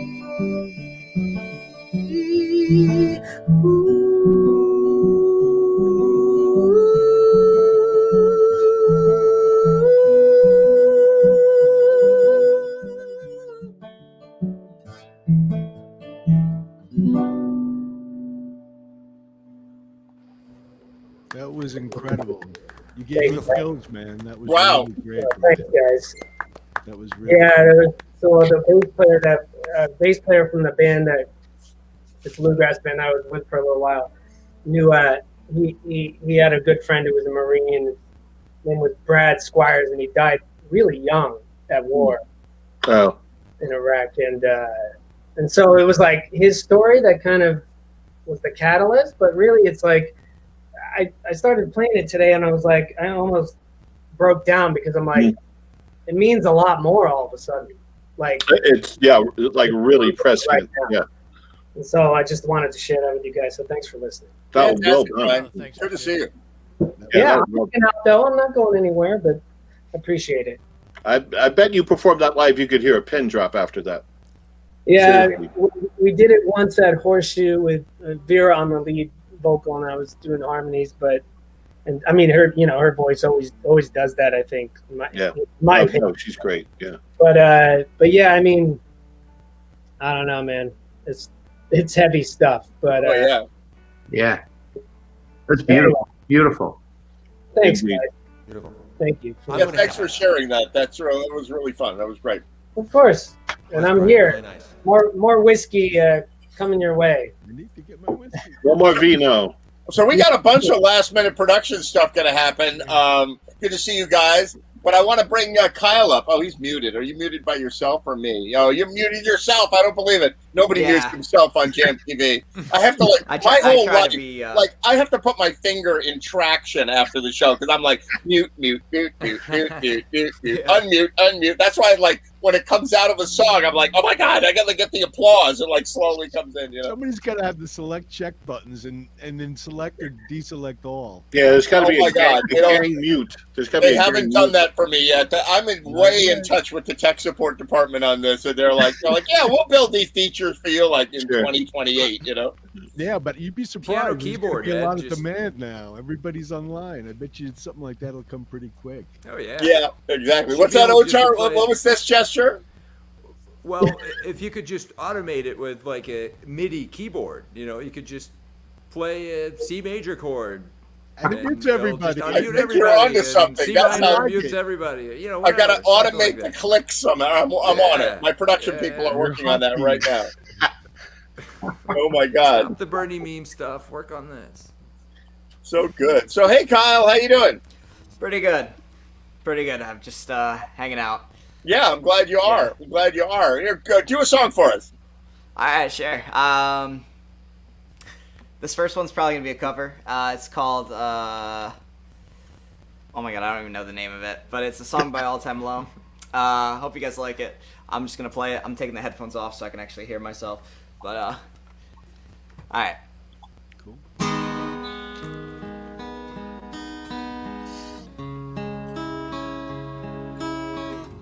Can you guys hear me all right?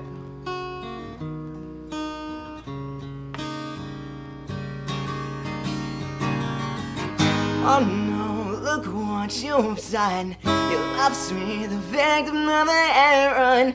Picked up and lied down. You were never to matter. You say just friends with no strings. That leaves little sons for all things. Get back to old flames and always you never ever rain. Won't you let me in now? How do I get away when you're begging me to say? What do you need me to say? Yeah, anything but ordinary. What do you want me to do? I've given it all to you. I wish you would return the favor. Did you forget what I said? Train wreck, here we go again. Derailed and I failed to mention I put it on the line. It looks like you and me could never be. We'll never see, no. Cause you keep the lights off. You only do it in the dark. Won't you let me now? How do I get away when you're begging me to stay? anything but ordinary. What do you want me to do? Giving it all to you. I wish you would return the favor. You're gonna throw it all away. We gonna do this all again. Maybe it's all pretend and the game should end. I guess nobody wins to let me go. How do I get away when you're begging me to stay? What do you need me to say? Anything but ordinary. What do you want me to do? I'm giving it all to you. I wish you would return the favor.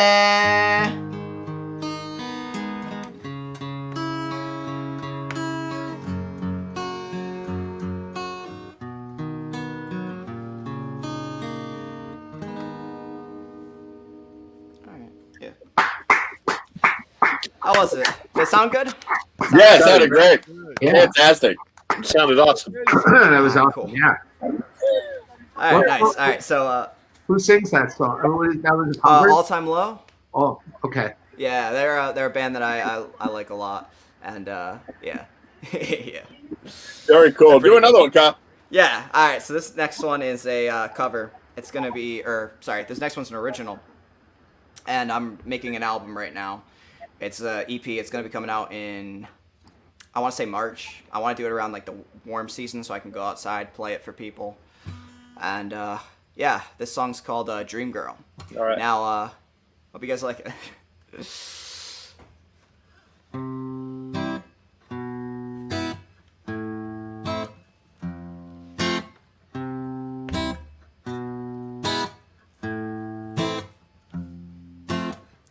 I had that dream of going where I saw your face. I don't think I really know your name. I'll just keep my eyes open wide, 'cause it's all that I've got.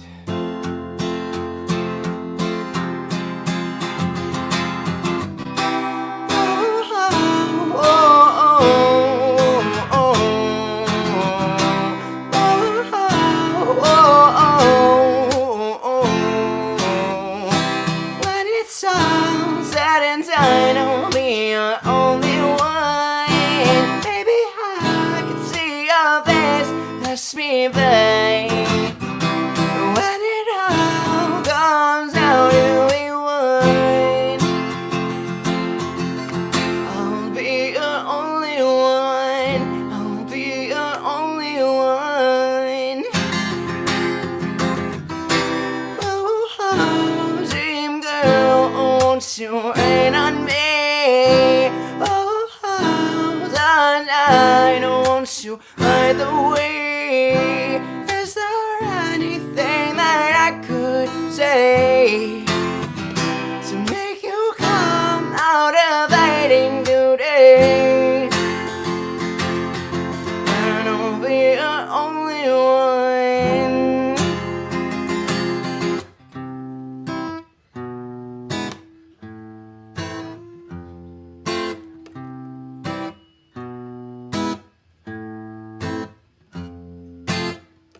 I had that thought last night. What if you had already left this life? You can find me in the morgue. I doubt anyone could reach me anymore. And he's so sad and done, tell me I'm your only one.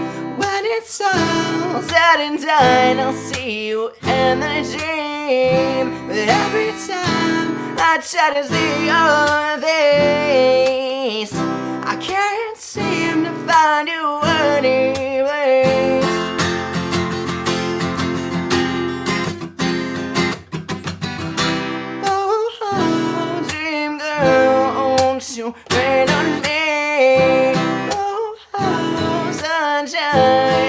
won't you light my way?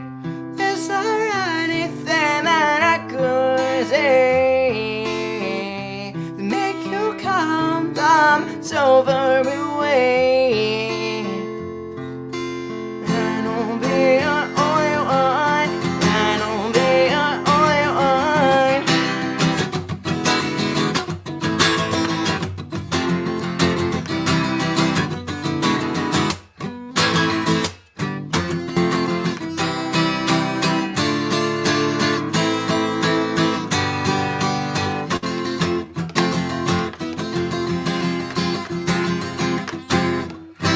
Oh, dream girl, won't you rain on me? Oh, sunshine, won't you light my way? Is there anything that I could say to make you fall from so far away? I don't be your only one. I don't be your only one.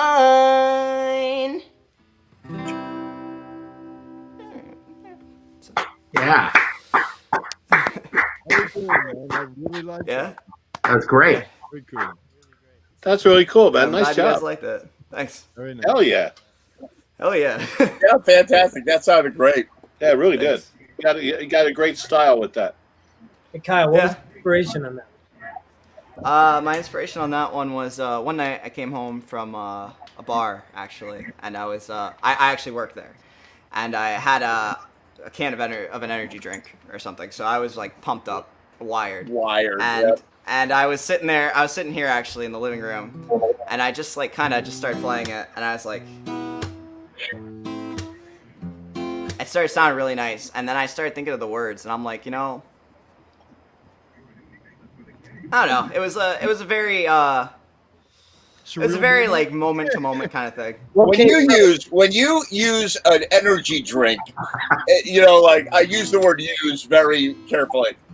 Yeah. It unlocks parts of your brain that are not normally getting that much blood. Like the song was buried like back here in the dorsal, whatever, etc. And so like you had that energy drink, and that all of a sudden that started pulsating, and boom, there comes the song. You know? Yeah. Was It just kind of happened. Was it the what came first? The first thing that came was the. And then the melody after that. Yeah, I thought it'd be cool if it came in with like a low kind of da da da da da da da da da da, and then by the time I got to the center of the song, I finally got to this one part. I had this like I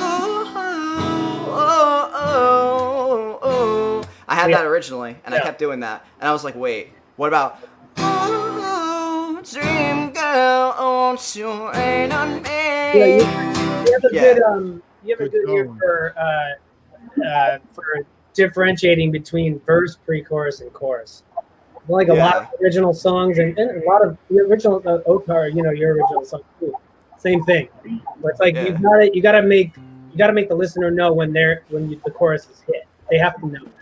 Yeah, that's I appreciate that when I hear it. So nice work, all you guys. Thanks. I enjoyed it too. Very nice. Yeah, your songs were really good, by the way. I really liked them.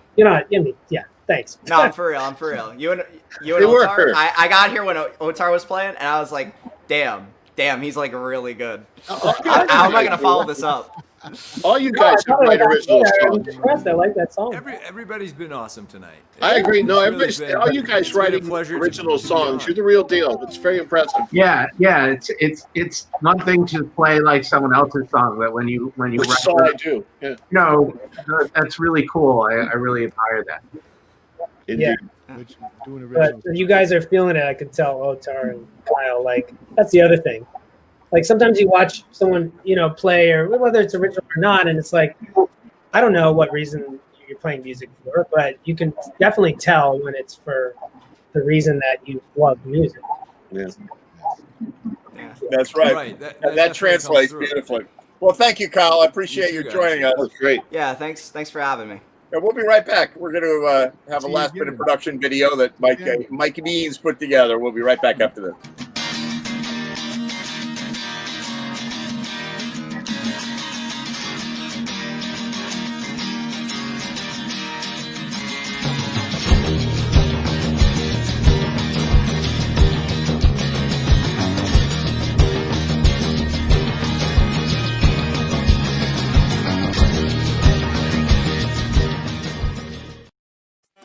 Hey, there we are. So, Jam TV, Mikey Beans in the center square, finally. Hi, how's it going? Doing good. Yeah, we're lighting up in Asia right now. We have a big viewing. I swear to God, I used to use that as a joke. I'm like, oh yeah, we're trending in Japan right now. But we actually have viewers in Indonesia, Australia, Thailand, and Korea. So wow. Yeah, and they're waking up now. They're all it's like friends all over the world. it's like late morning there. I'm gonna have my good friend Eric, who's gonna come on from Japan in a couple of weeks. So we're going international. That's cool. That is awesome. So it's good. You do it too early. Bill Noman, yeah, they're rolling out of bed at 7:38 in the morning. You know, like, But for this, they're coming alive. I'm getting all these messages. We have a birthday. Shout out for a birthday in Thailand, and there you go. So Mikey Beans, how you been? I'm good. I got my vaccine a couple of last week.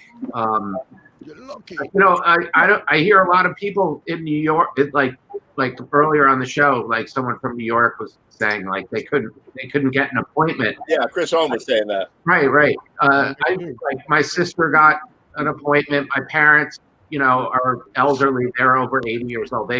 My mom's getting her vaccine tomorrow. I'm driving her to Mount Sinai Hospital, where I was born, the hospital of my birth. Yes.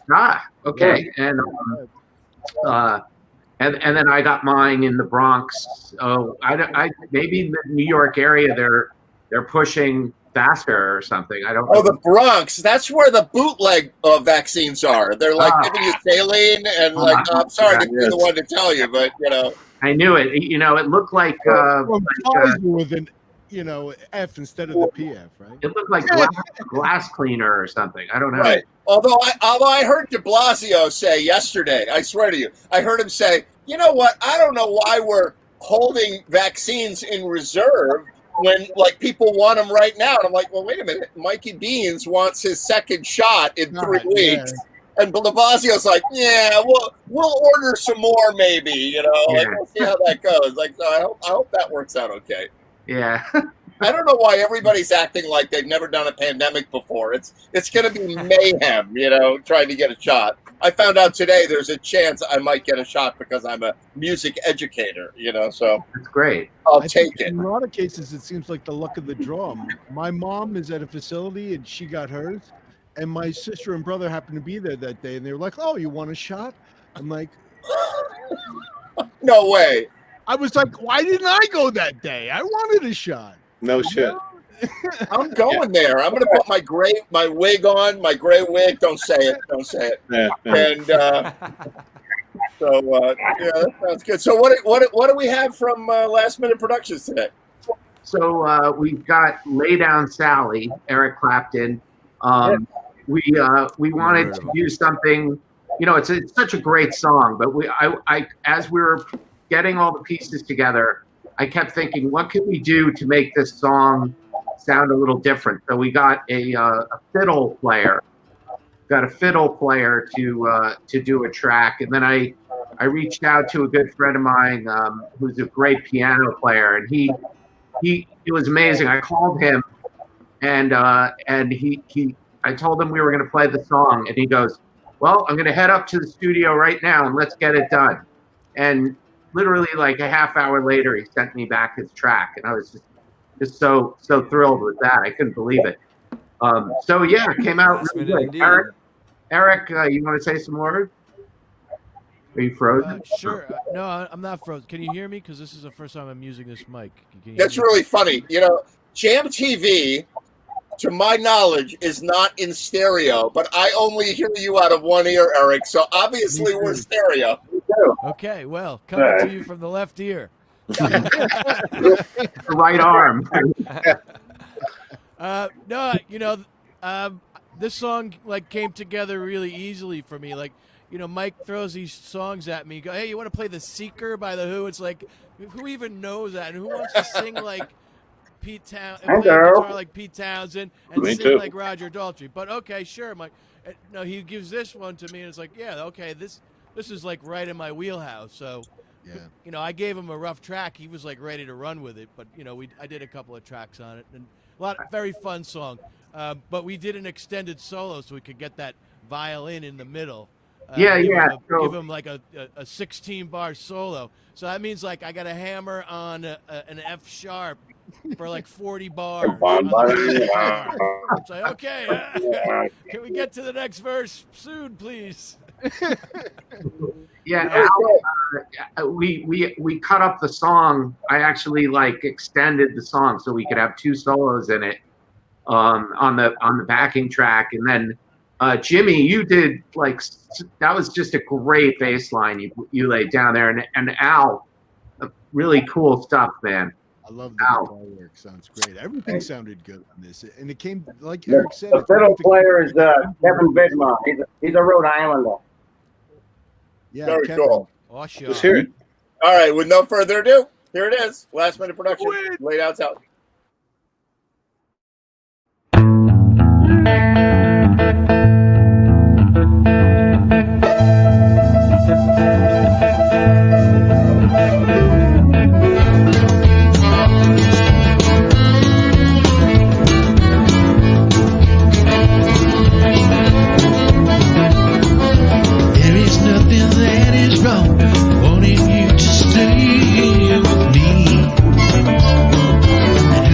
Somewhere to go. Won't you make yourself at home and stay with me? Don't you ever leave? Lay down, Sally. Rest you in my house. Don't you think you want someone to talk to? Lay down, Sally. No need to leave so soon. I've been trying all night long just to talk to you.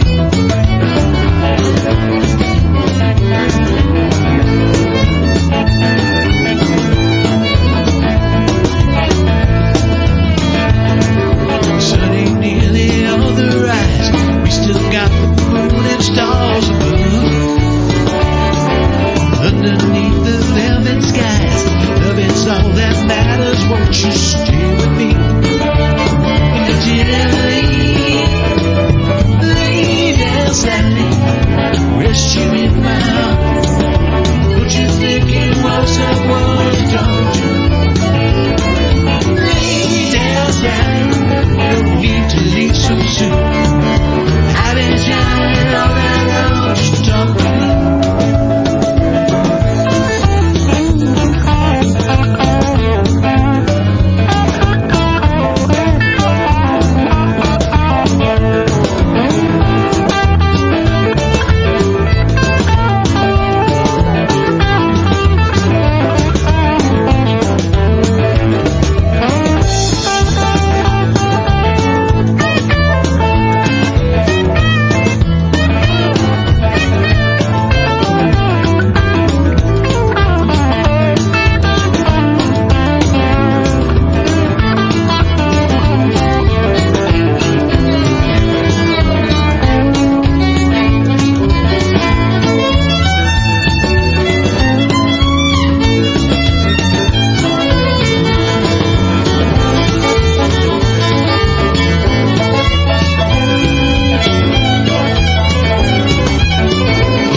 Don't you think you want someone to talk to?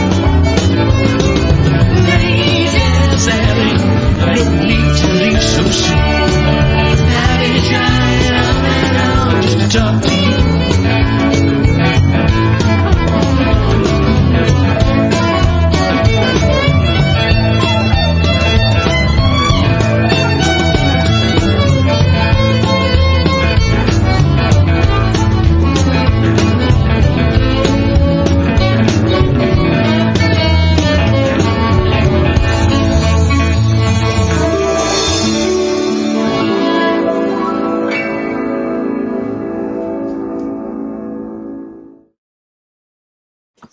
Fantastic. Definitely was.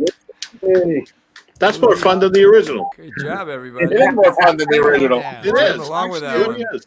And you had Shelley Welsh on backup vocal. Yeah, we got Shelley too. It's hard to go wrong there. When they dropped her in, it just put the whole thing over the top for me. She classed us up. She classed us up, man. Totally. Yeah. So how does it technically how does it work? Does everybody record individually and send the video file to the editor? Yes. Yeah. And what are you recording over? Is it the drum Backing track. Mikey creates a backing track that Yeah. we all record our single track against. Yeah. And we count it in to try to make it easy. Right. But we built it. So sometimes like I'll do drums and then we'll get a bass track and we'll get like a rhythm guitar, and then we'll move away from the backing track. Right. And everyone will start playing to that. Very much like in the studio, you start with the bass, the drums, and then Yeah. the rhythm. Yeah. Same kind of thing. Same right? thing. Yeah, I did a scratch rhythm track and a scratch vocal track right away, and then we went from there. How do you It's got to determine- be tough to do just drums with nothing else for the whole song. I played no? to the original No, track. I played to the backing track. I just played the drum beat, listening to the actual song. How did, gotcha. how does the editor, whoever edited it, know where the 0 point is? That was me. I Yeah, had you have to just do it by ear. You slide it. No, so at the beginning of the song, I put in 8 clicks. 8 clicks. Does the person clap because they're listening here? You right? gotta do that. You gotta clap. You gotta go like this, right? Yeah. Your guitar. You gotta do something. Either they clap or they pluck their string on their guitar. Or Okay. do something. Okay. Unless of course you're the violin player, because he didn't do that. So sometimes people they forget to yeah. and then I have to use the fourth. At the And Mikey's a master. You have to boost the gain up so you can hear what he's hearing through his headphones. Just I've seen Mike work. Right? Yeah. Yeah. And Mike, on your drumming, I gotta say you make it look easy. You're like economy of motion. A lot of drummers are all over it, but just watching you're on it. But you're. I mean, what I'm going to repeat myself. You are very economic in how you play the drums. It's like I guess when I was learning drums, when I was learning how to play, my drum teacher used to tell me that it's all in your wrist. Yeah. When I first started, I was moving my arms a lot, and I would get cramped up and I would get really tired fast. And he kind of just like drilled it into me. I took lessons like every day for a long time, and he actually put he used to take a drumstick and he'd make me put it here. Interesting. And then I would just I would do this for like an hour, and it just became second nature. So I don't typically move around a lot, although there are exceptions. No, but you get it done. It's the same thing I noticed with that fellow that sits right below you on bass, who is a master at covering a lot of turf, but not making his hands go all over the place, which is my big mistake. That guy. Yeah, that guy. He's great. JC. Hey, we got 3 bass players on here. I know. Look at this. Oh my God, Jam TV is bass player loaded. This would happen to Ed's Jam some night. You walk in like there's 7 fucking bass players here. Yeah, that happened. And 1 guitar player, and then Exactly. the next week 1 bass player and 20 guitar players on at the same time. There's 10 bass players, but only 9 videos. All right, one more question for Mikey. What program do you use? Premiere or? No, I'm sort of low teching it. I'm using Camtasia. Okay, yeah, I know.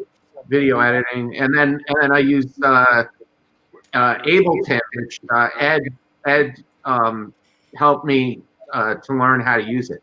Oh, okay. Thank you, Ed. Well, Ed's the master. He is. It's beautiful. Good stuff. All right, Last Minute Productions. We have a surprise visitor from the Virgin Islands right after this.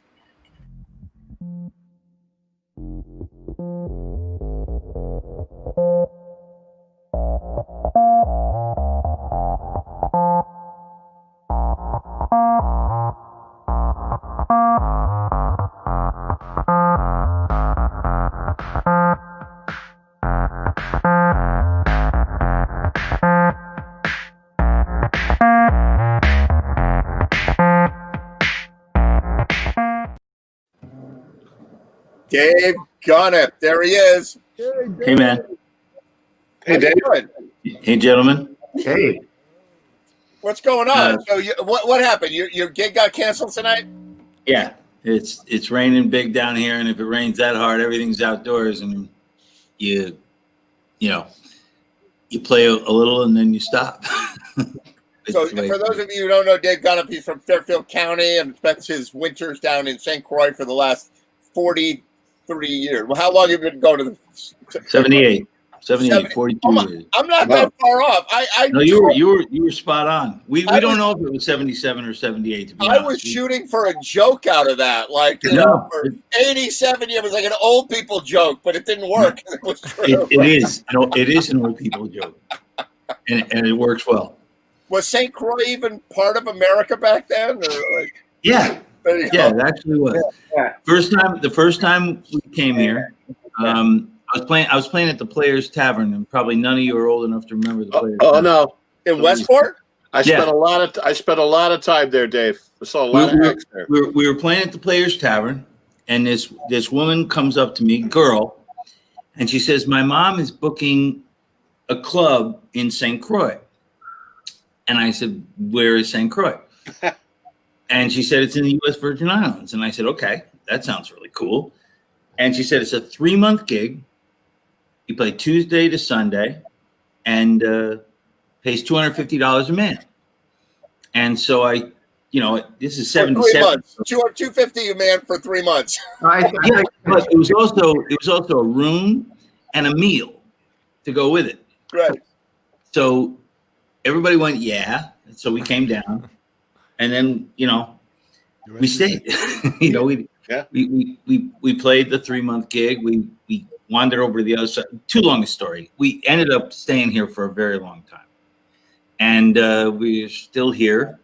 We kept coming back, and then eventually got down to my wife and I came back, and our daughters, and the band stopped coming, but we've been playing for all this time, and it's a joy. It's really a joy. No surprise they keep having you Joy back in St. because Croix. you're wonderful, man. I love that. Thank you. It's nice of you to say. I didn't know you till you came on Ed's show, and you're very impressive. You do really good stuff. Thank you very much. I appreciate it. So it's raining and it's pouring. And how's the COVID situation down there? Are you worried about it, or are you all right? It's way better than here on a number of levels. Number one, it's warm and everything's open. I'm jealous. So you're not. There's only one restaurant that I know. It's right down below our condo. It's called No Bones, where you walk in and you're actually in a super spreader situation because there's no windows. Everything else is wide open. Right. So it's really not bad. They got 39 active cases. But the really good thing is we've got this representative named Stacey Placid, who's a congresswoman, but she doesn't get a vote. But she got all these vaccines to come down here. And the Crucian people are so they're so afraid of anything new that they won't take it. So they've got all these vaccines, and we called and said, "Can we get a vaccine?" And they said, "Sure. Come Thursday at 1:35 or whatever it is, and you can get a vaccine, and you can get a second vaccine too, because they have too many because of the Crucian people. The Crucian people are very simple, wonderful people. And we're trying to convince the ones that we love deeply to do it. And I think we got Lewis tonight, Kate. I think we got Lewis tonight. I think Lewis is going to, my daughter, Kate, is here because she's the only reason I'm still up and still here. It's 11:20 here. It's 10:20 your time. You guys are still at a reasonable hour. I'm great. Past my time. Well, Dave, explain this to me. So is it because they're wary They're afraid of it? But are they afraid of like things from the U.S. or are they afraid of like hocus pocus medicine? Which is it? I think they're afraid of the reaction to it. I think that anything that is foreign to the Crucian people, it ends up, just no. Like Lewis, our friend Lewis, who brought up Kate, helped us bring up Kate and Jenna. He was the security guard at the hotel that we lived at and worked at. And we had him at dinner tonight having a drink. And I said, you have to take this. And he said, I'm not comfortable. I said, well, how about if we take it first? Because we have an appointment. Right. And I said, if everything goes right with us, will you take it? And he said, yes. I said, but more importantly, his mother is 78 years old. I said, will your mother take it? He goes, I will speak to her about it. Right now, she's totally against it. What they have is they have 40,000 vials, and they've used 14,000. Right. Yeah, but you know, they're just not taking it. So anybody who wants one, I've got people that are 50 and, you know, 50, not 65 and older. I've got people that are 50, and they're all getting. They got to use them because I'll be right there. I'm coming down. I'm getting on a plane this morning. And you know what? Vaccine tourism. My in-laws who live in Clearwater, they're 90 and they can't get a vaccine. Jesus. I said, fly to St. Croix and I can get you a shot tomorrow. Yeah, I'll be right there. It may work out. It may work out. But anyway, everything is good here. Everything is it's good here. I'm glad to hear that. I guess I have to sing a song, right? Yeah, do a song or two. Yay. Okay. My daughter thinks I'm a riot, by the way. You are. You know, not really. Right, I agree with her. Those who know me know that I'm not. I think I sang this song a while back on your show. I mean, a long time ago. I thought this was in tune, but that was about 2 hours ago when I got home. So what's the weather like down there? Give it to me straight. What's the temperature? What's the temperature? That's about 80. What, Kate? 80. Oh, it's cool. It's got to be 78. Every day, when you get the weather report here, it's a riot because it got 7 days in a row. It says 83 partly cloudy, 83 partly cloudy, 83 partly cloudy. The only time it changes is when there's a hurricane coming. Right. It was like monsooning the other day. We all looked at the weather. Yeah, the Weather Channel said there was nothing wrong. They said it was sunny. Sunny in 83, and we got poured on. So really, I think they just throw it up on the board. They don't change the slide. They just keep the same slide every week. Yeah, 90% of the time they're right. The time they're wrong is when you know, like tonight, we got screwed. Anyway, I told this story, I think, and the reason it's important is because things happen again and again. I came down here after Hurricane Maria, and there was no power, there was no anything, and I had cash, and I had like a lot of cash because there was your credit cards were no good, and there was no power, so you go into places and paying for cash, and I went to this place called Pueblo, and I walked in and I got like canned foods that I could, all the refrigerated stuff was shot. It was only canned foods you could get, or liquor, which is what I was interested in. So bourbon. not that important, but pretty important. So I left Pueblo and I was going to the library to try and get some books because there was no power. So all we're going to do is read. When I got to the library, I reached in to get my library card in my wallet, and my wallet was gone. And I went, uh-oh, because that had my license, my credit cards, all information about me, and about $400 or $500 in it. And I said it had to be a Pueblo. So I drove back to Pueblo, and no license, no nothing. And I started to try and rationalize it. And I said, okay, it's somebody who found it needs the money more than me. And I've got plenty of time to work this out, with a license. I don't know how, but, by the time I went to bed that night, I went, okay. And keep in mind, there's no power. So everything's hot as hell.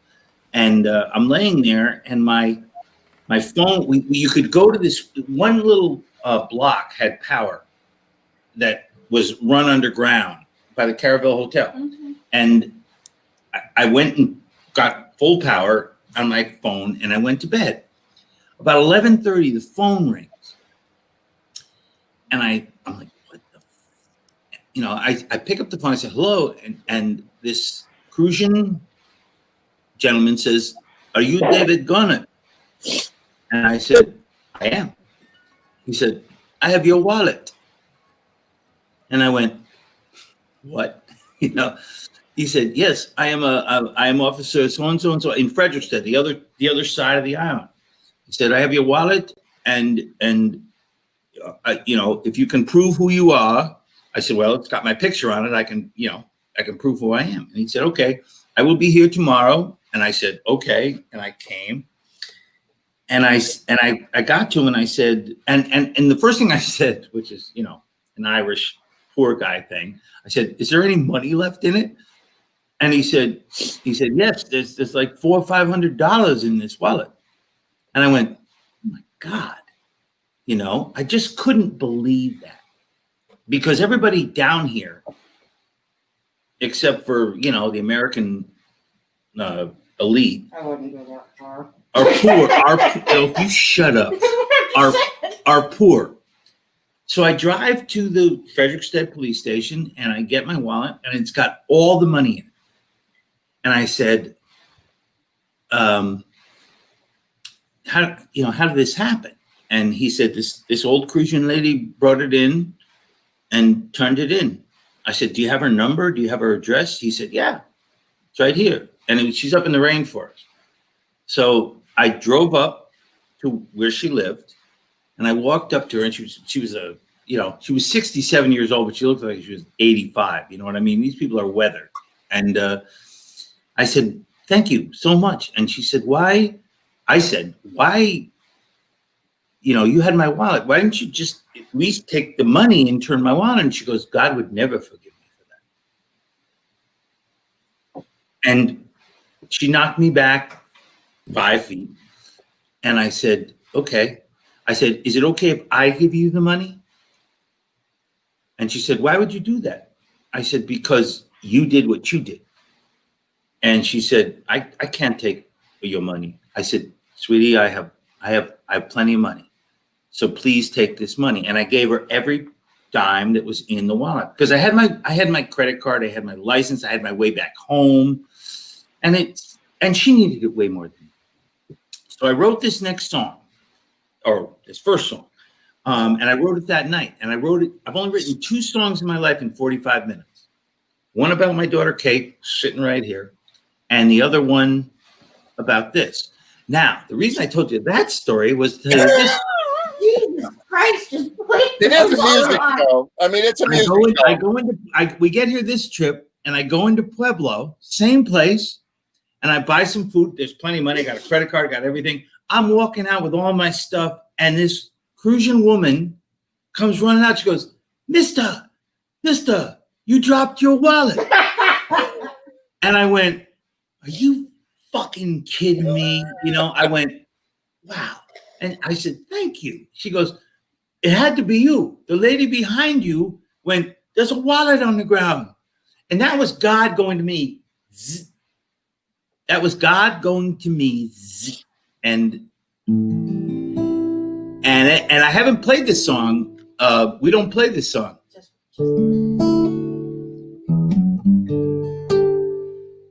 But I haven't done it in a long time. I might screw it up. It's a simple act of kindness. It's something from the heart.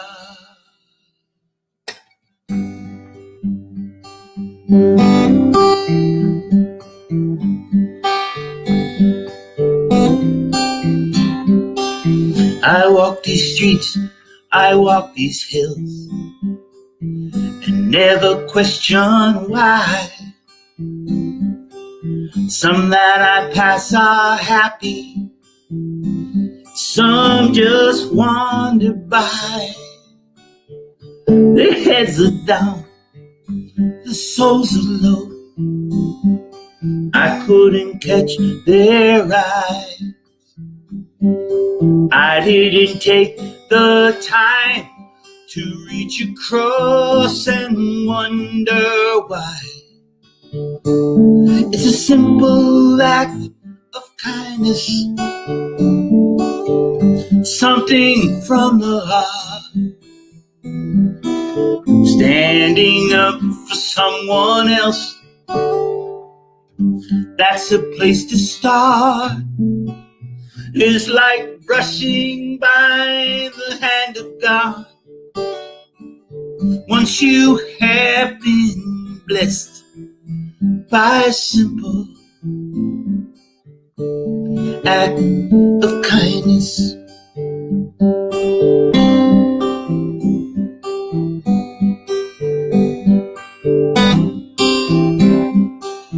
Where did I get a hand to hold? Who let me have that chance? Why is this son can barely walk, and I got to learn to dance? How is it that it took so long to see a simple light shining in my face, between what's wrong and what is right? It's just a simple act of kindness, something from the heart, standing up for someone else. That's a place to start. It's brushing by the hand of God. Once you have been blessed by a simple act of kindness.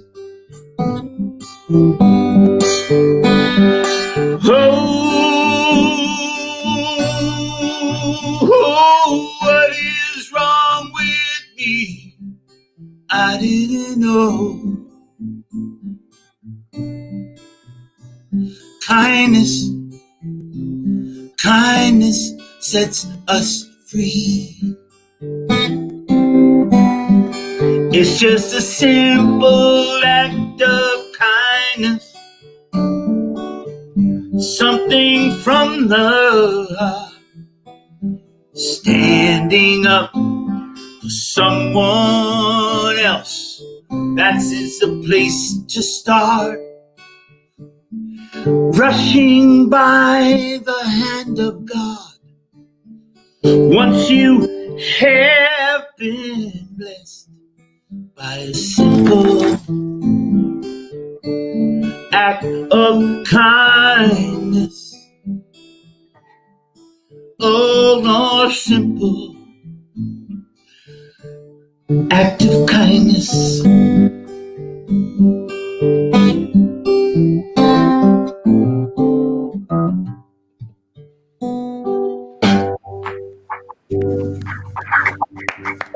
Thank you. Wonderful. Well done, man. Thank you. David. Really well done. Thank you. I should probably let you go because I talked for two songs in a row. Not at all. Actually, I got to bail early tonight, but thank you guys. Good to see everyone. Thanks, See man. you, Randy. No, See you, Dave's Randy. gonna play one. Actually, you know what? I'm gonna play a music video, and then you can do one more. How about that? How long's your video? I'm pretty tired. I was going to go through an hour 4 ago. minutes. It is, 4 it minutes? is 1/3 of the length of your story. Okay. All right. I'll check you in. My daughter's still up, so I can't go to bed because she's a pain. So this is a video that Ochar made. Where are you, Ochar? Live. There you are. Yeah, I'm here. So tell me a little bit about this video. I'm going to play Terrible Burrito. No, it's called Turburrito. Two burrito. So it's a surfy tune, very appropriate after the St. Croix visitor. I'm sorry, I didn't hear that. It's kind of a surf tune. So the name of the song, it's kind of funny. My friend Kevin Robinson, you guys might know him. He's a great drummer. He came over to jam one night, and it was me and my buddy Matty. We had set everything up, and we're gonna do a little like recording jam session. And he came over, and I offered him some food, and he says, "No, man, I'm not hungry. I had 2 burritos." And we're like, "Wow, 2 burritos? That's a good night." So the first song that we played was this little surf number, and we just kind of made it up on the fly, and it ended up turning into kind of a cool surf song. So we made a video for it. Very cool. Here it is. Two burritos. Go, man.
Two burrito.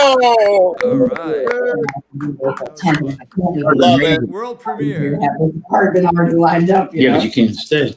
That was Hey. very cool. Did you just like pull that out like you just did that live and there it is?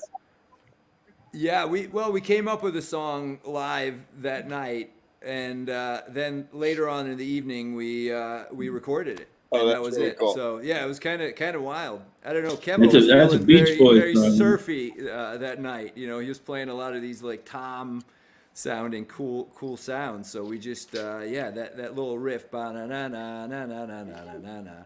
And then I did the guitar stuff over it, and then I laid over another track over that guitar, and that was it. It's just literally 4 tracks.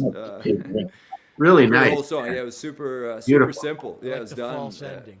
Yeah, Yeah, I was ready. I was like, "You're ending it." Oh no, it's not ending. Yeah. He fooled me with that Well, one. I yeah, was the ready 2 to burrito cry. energy that Kevo had. That was the second you know, burrito kicking in. That was the second burrito kicking in. He came in with a big. So yeah. Well, I'm glad you guys liked it. Thanks for listening. Definitely great. Fantastic. So we got another song from Dave Gunnup, and then we have another video from Otar after that. So, Dave, what do you got for it? Bring it on. Well, I'm just sitting here lecturing my daughter, so I'll have to get back to you guys. Could you all hear me while I was yelling at her? I'm not sure you could. No, I muted you. Oh, good. So we got this. We got You got these buttons that you can turn people off. Well, that's a good one to have for me. If my wife had that, we'd be better off. This is a song I haven't done in forever, and I asked my daughter if she knew it, and she doesn't. And it's an interesting song. It's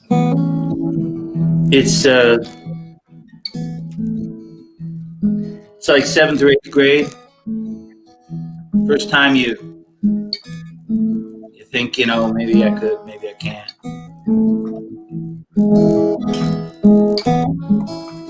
It's called For Dancing.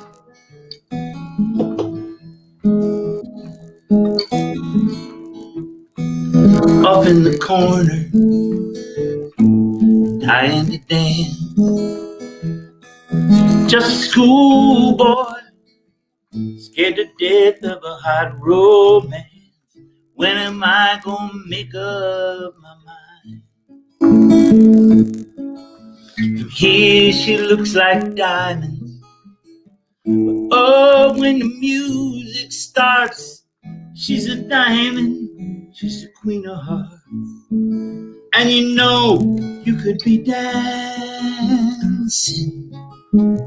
Go ask her for dancing.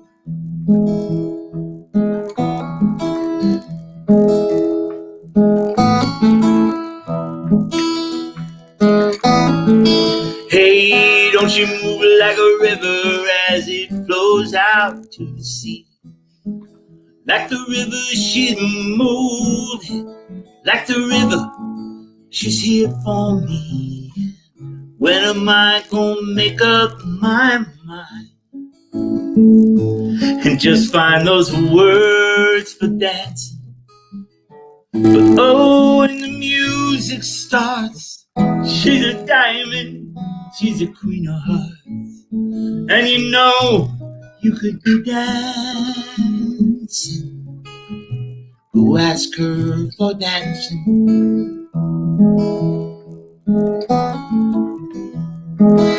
Oh, but she would never dance with me, that I'm no good for her. I bet I'm no good at all. But how you gonna find out, boy, by standing here all alone with your back against the wall? Won't somebody tell her? Won't somebody tell her how I feel?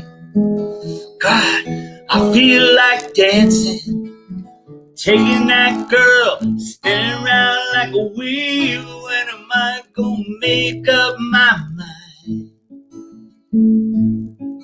Standing here, I'm just a fool. Oh, when the music starts, she's a diamond, she's a queen of hearts. And you know you could be dancing. Whoa, whoa, whoa, when the music starts, she's a diamond, she's a queen. And you know you could be dancing. Go ask her for dancing. 'Cause boy, you could be dancing.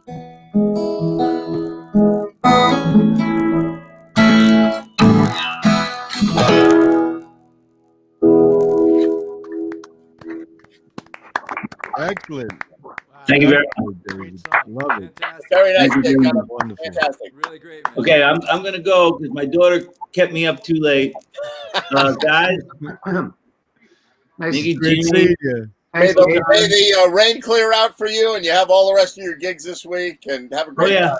we're all good. You know, it was just like on Thursdays, like I probably can't do this too often, but you know, this time I said it, and you said it'll be an hour. And you went, it'll be an hour and a half. And I was going to bed. It's TV. We're loose. My daughter Kate. We're not like NBC TV here. We're like just yucking it up, you know. Did you guys enjoy it? Yeah, super Very good. much. Great. Very much. Okay. It's Thank you always very a much. treat having you, David. Go out now and say goodnight. Really great to see you. We'll be right back after this. Thanks, Take Dave. care. Thanks, everybody. Thank you, David.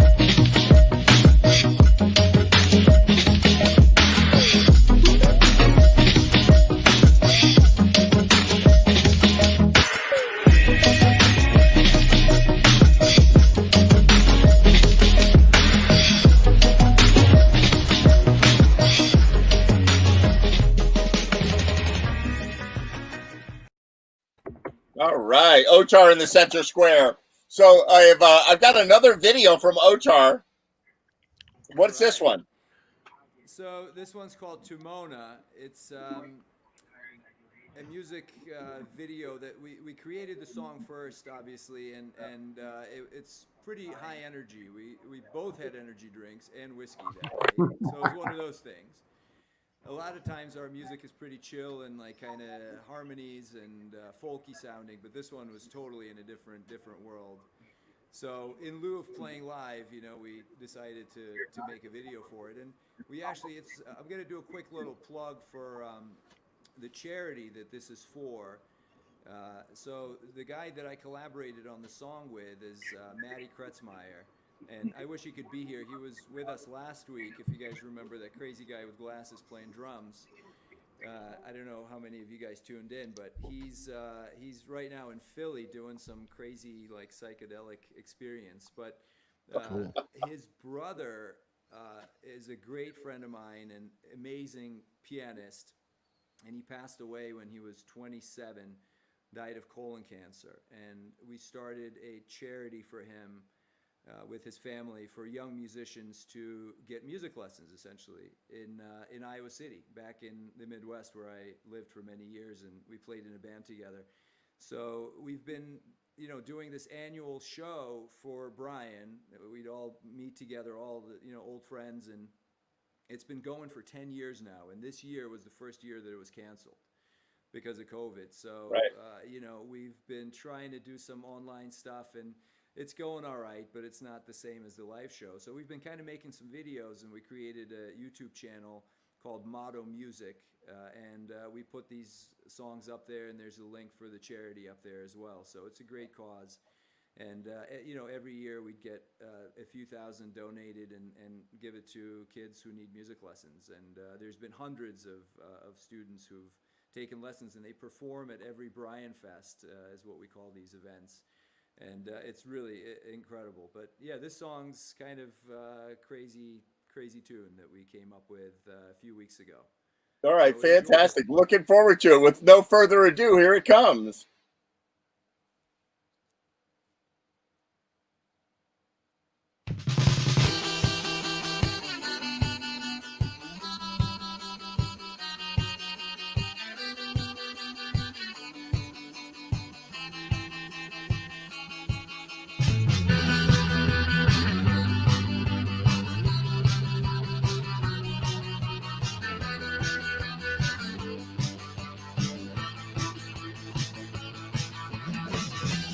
I saw you, you saw me. 'Twas the turn of the century. You didn't care, but you had something that I needed. There's a part of me that wants to let go of the wheel. I won't need a blindfold. We said it all, didn't we, dear? Oh, in the night, wasn't it clear? How could you know? Why should you care? What did you say? How could you dare?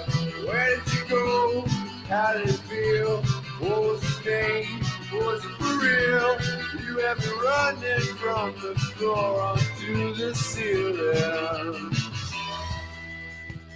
Got me running again. Running again. Running again.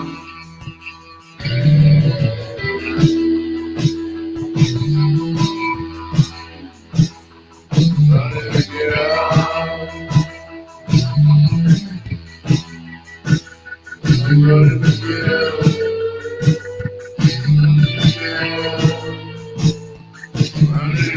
You got me running again through the shadows. You got me running again down the hall.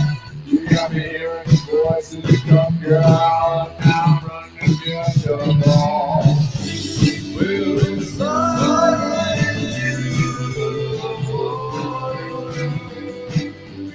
to the sunlight embrace me.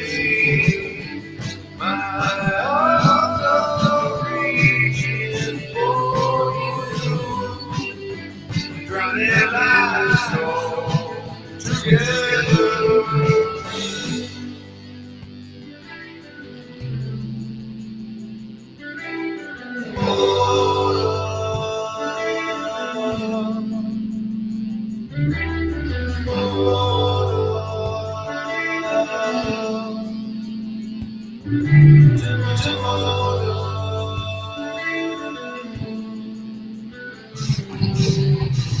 Got me running again through the darkness. Got me running again through the wall. Got me feeling the dark and low. Got me hanging in the back of the stall. Now I'm running again. Running again. Running, running, running, running, running, running, running, running, running, running again. Running again. Yes, I'm running again.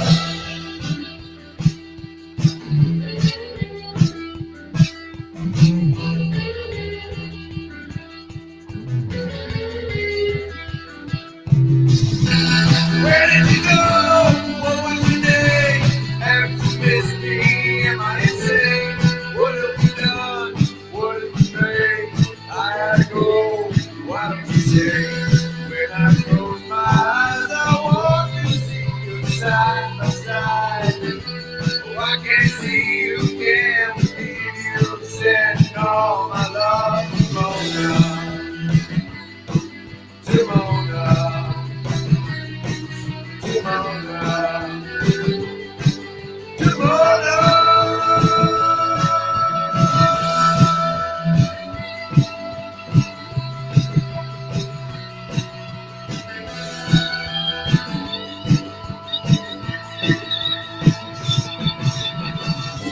We fly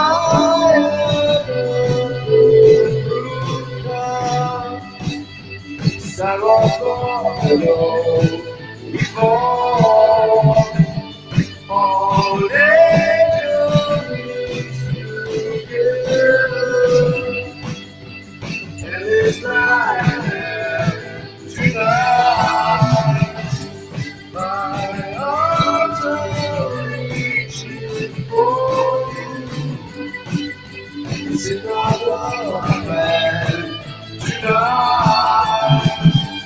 And when I want to see you, I put my eyes together.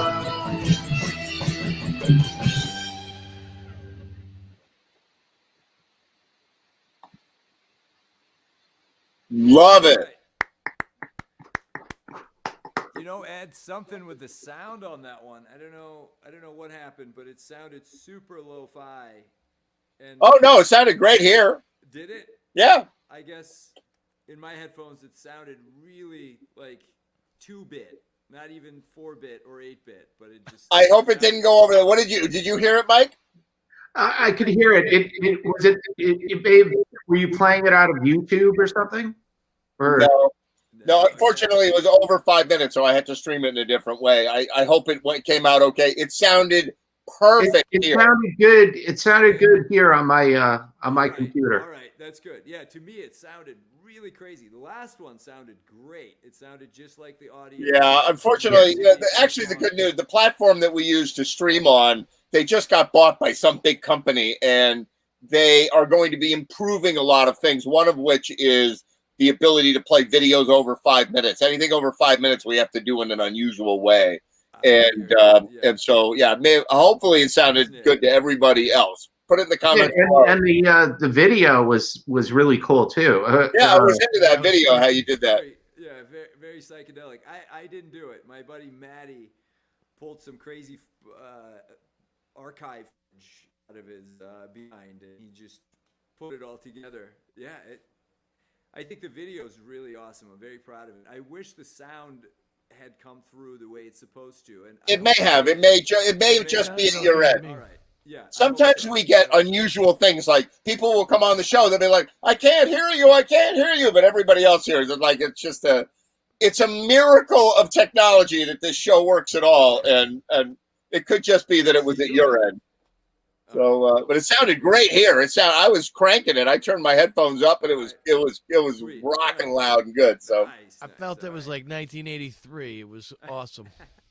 It's like Ultravox.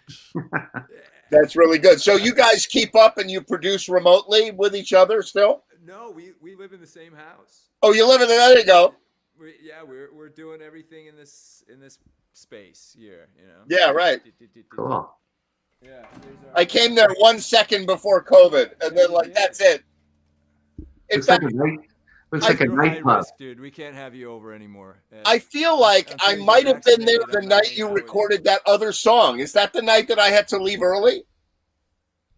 The Two Burrito song? No, that came much later. That only happened maybe a month ago.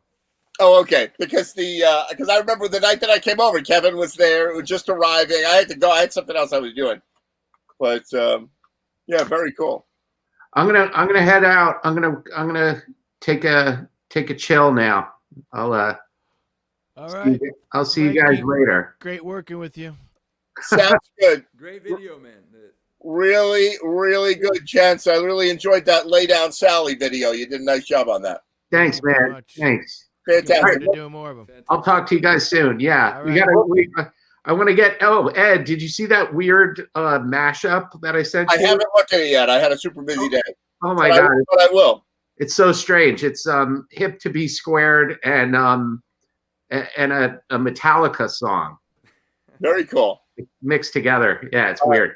I'll take a look at that. I'll be right back after this.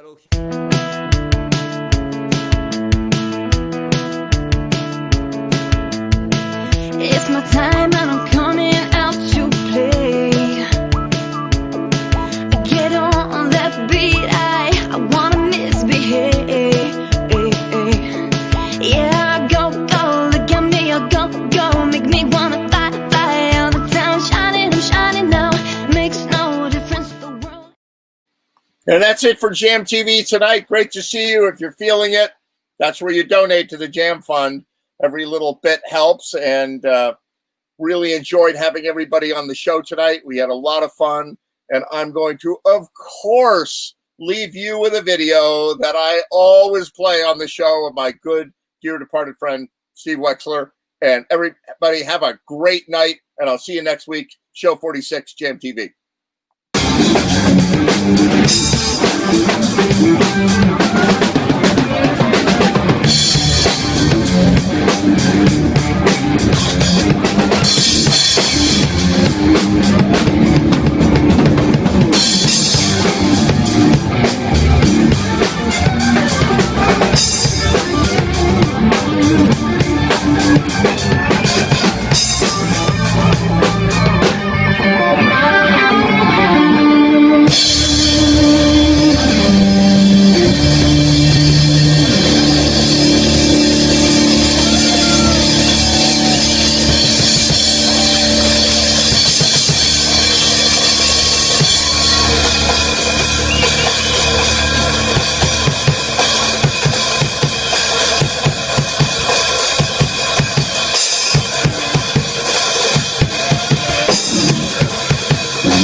for Auntie.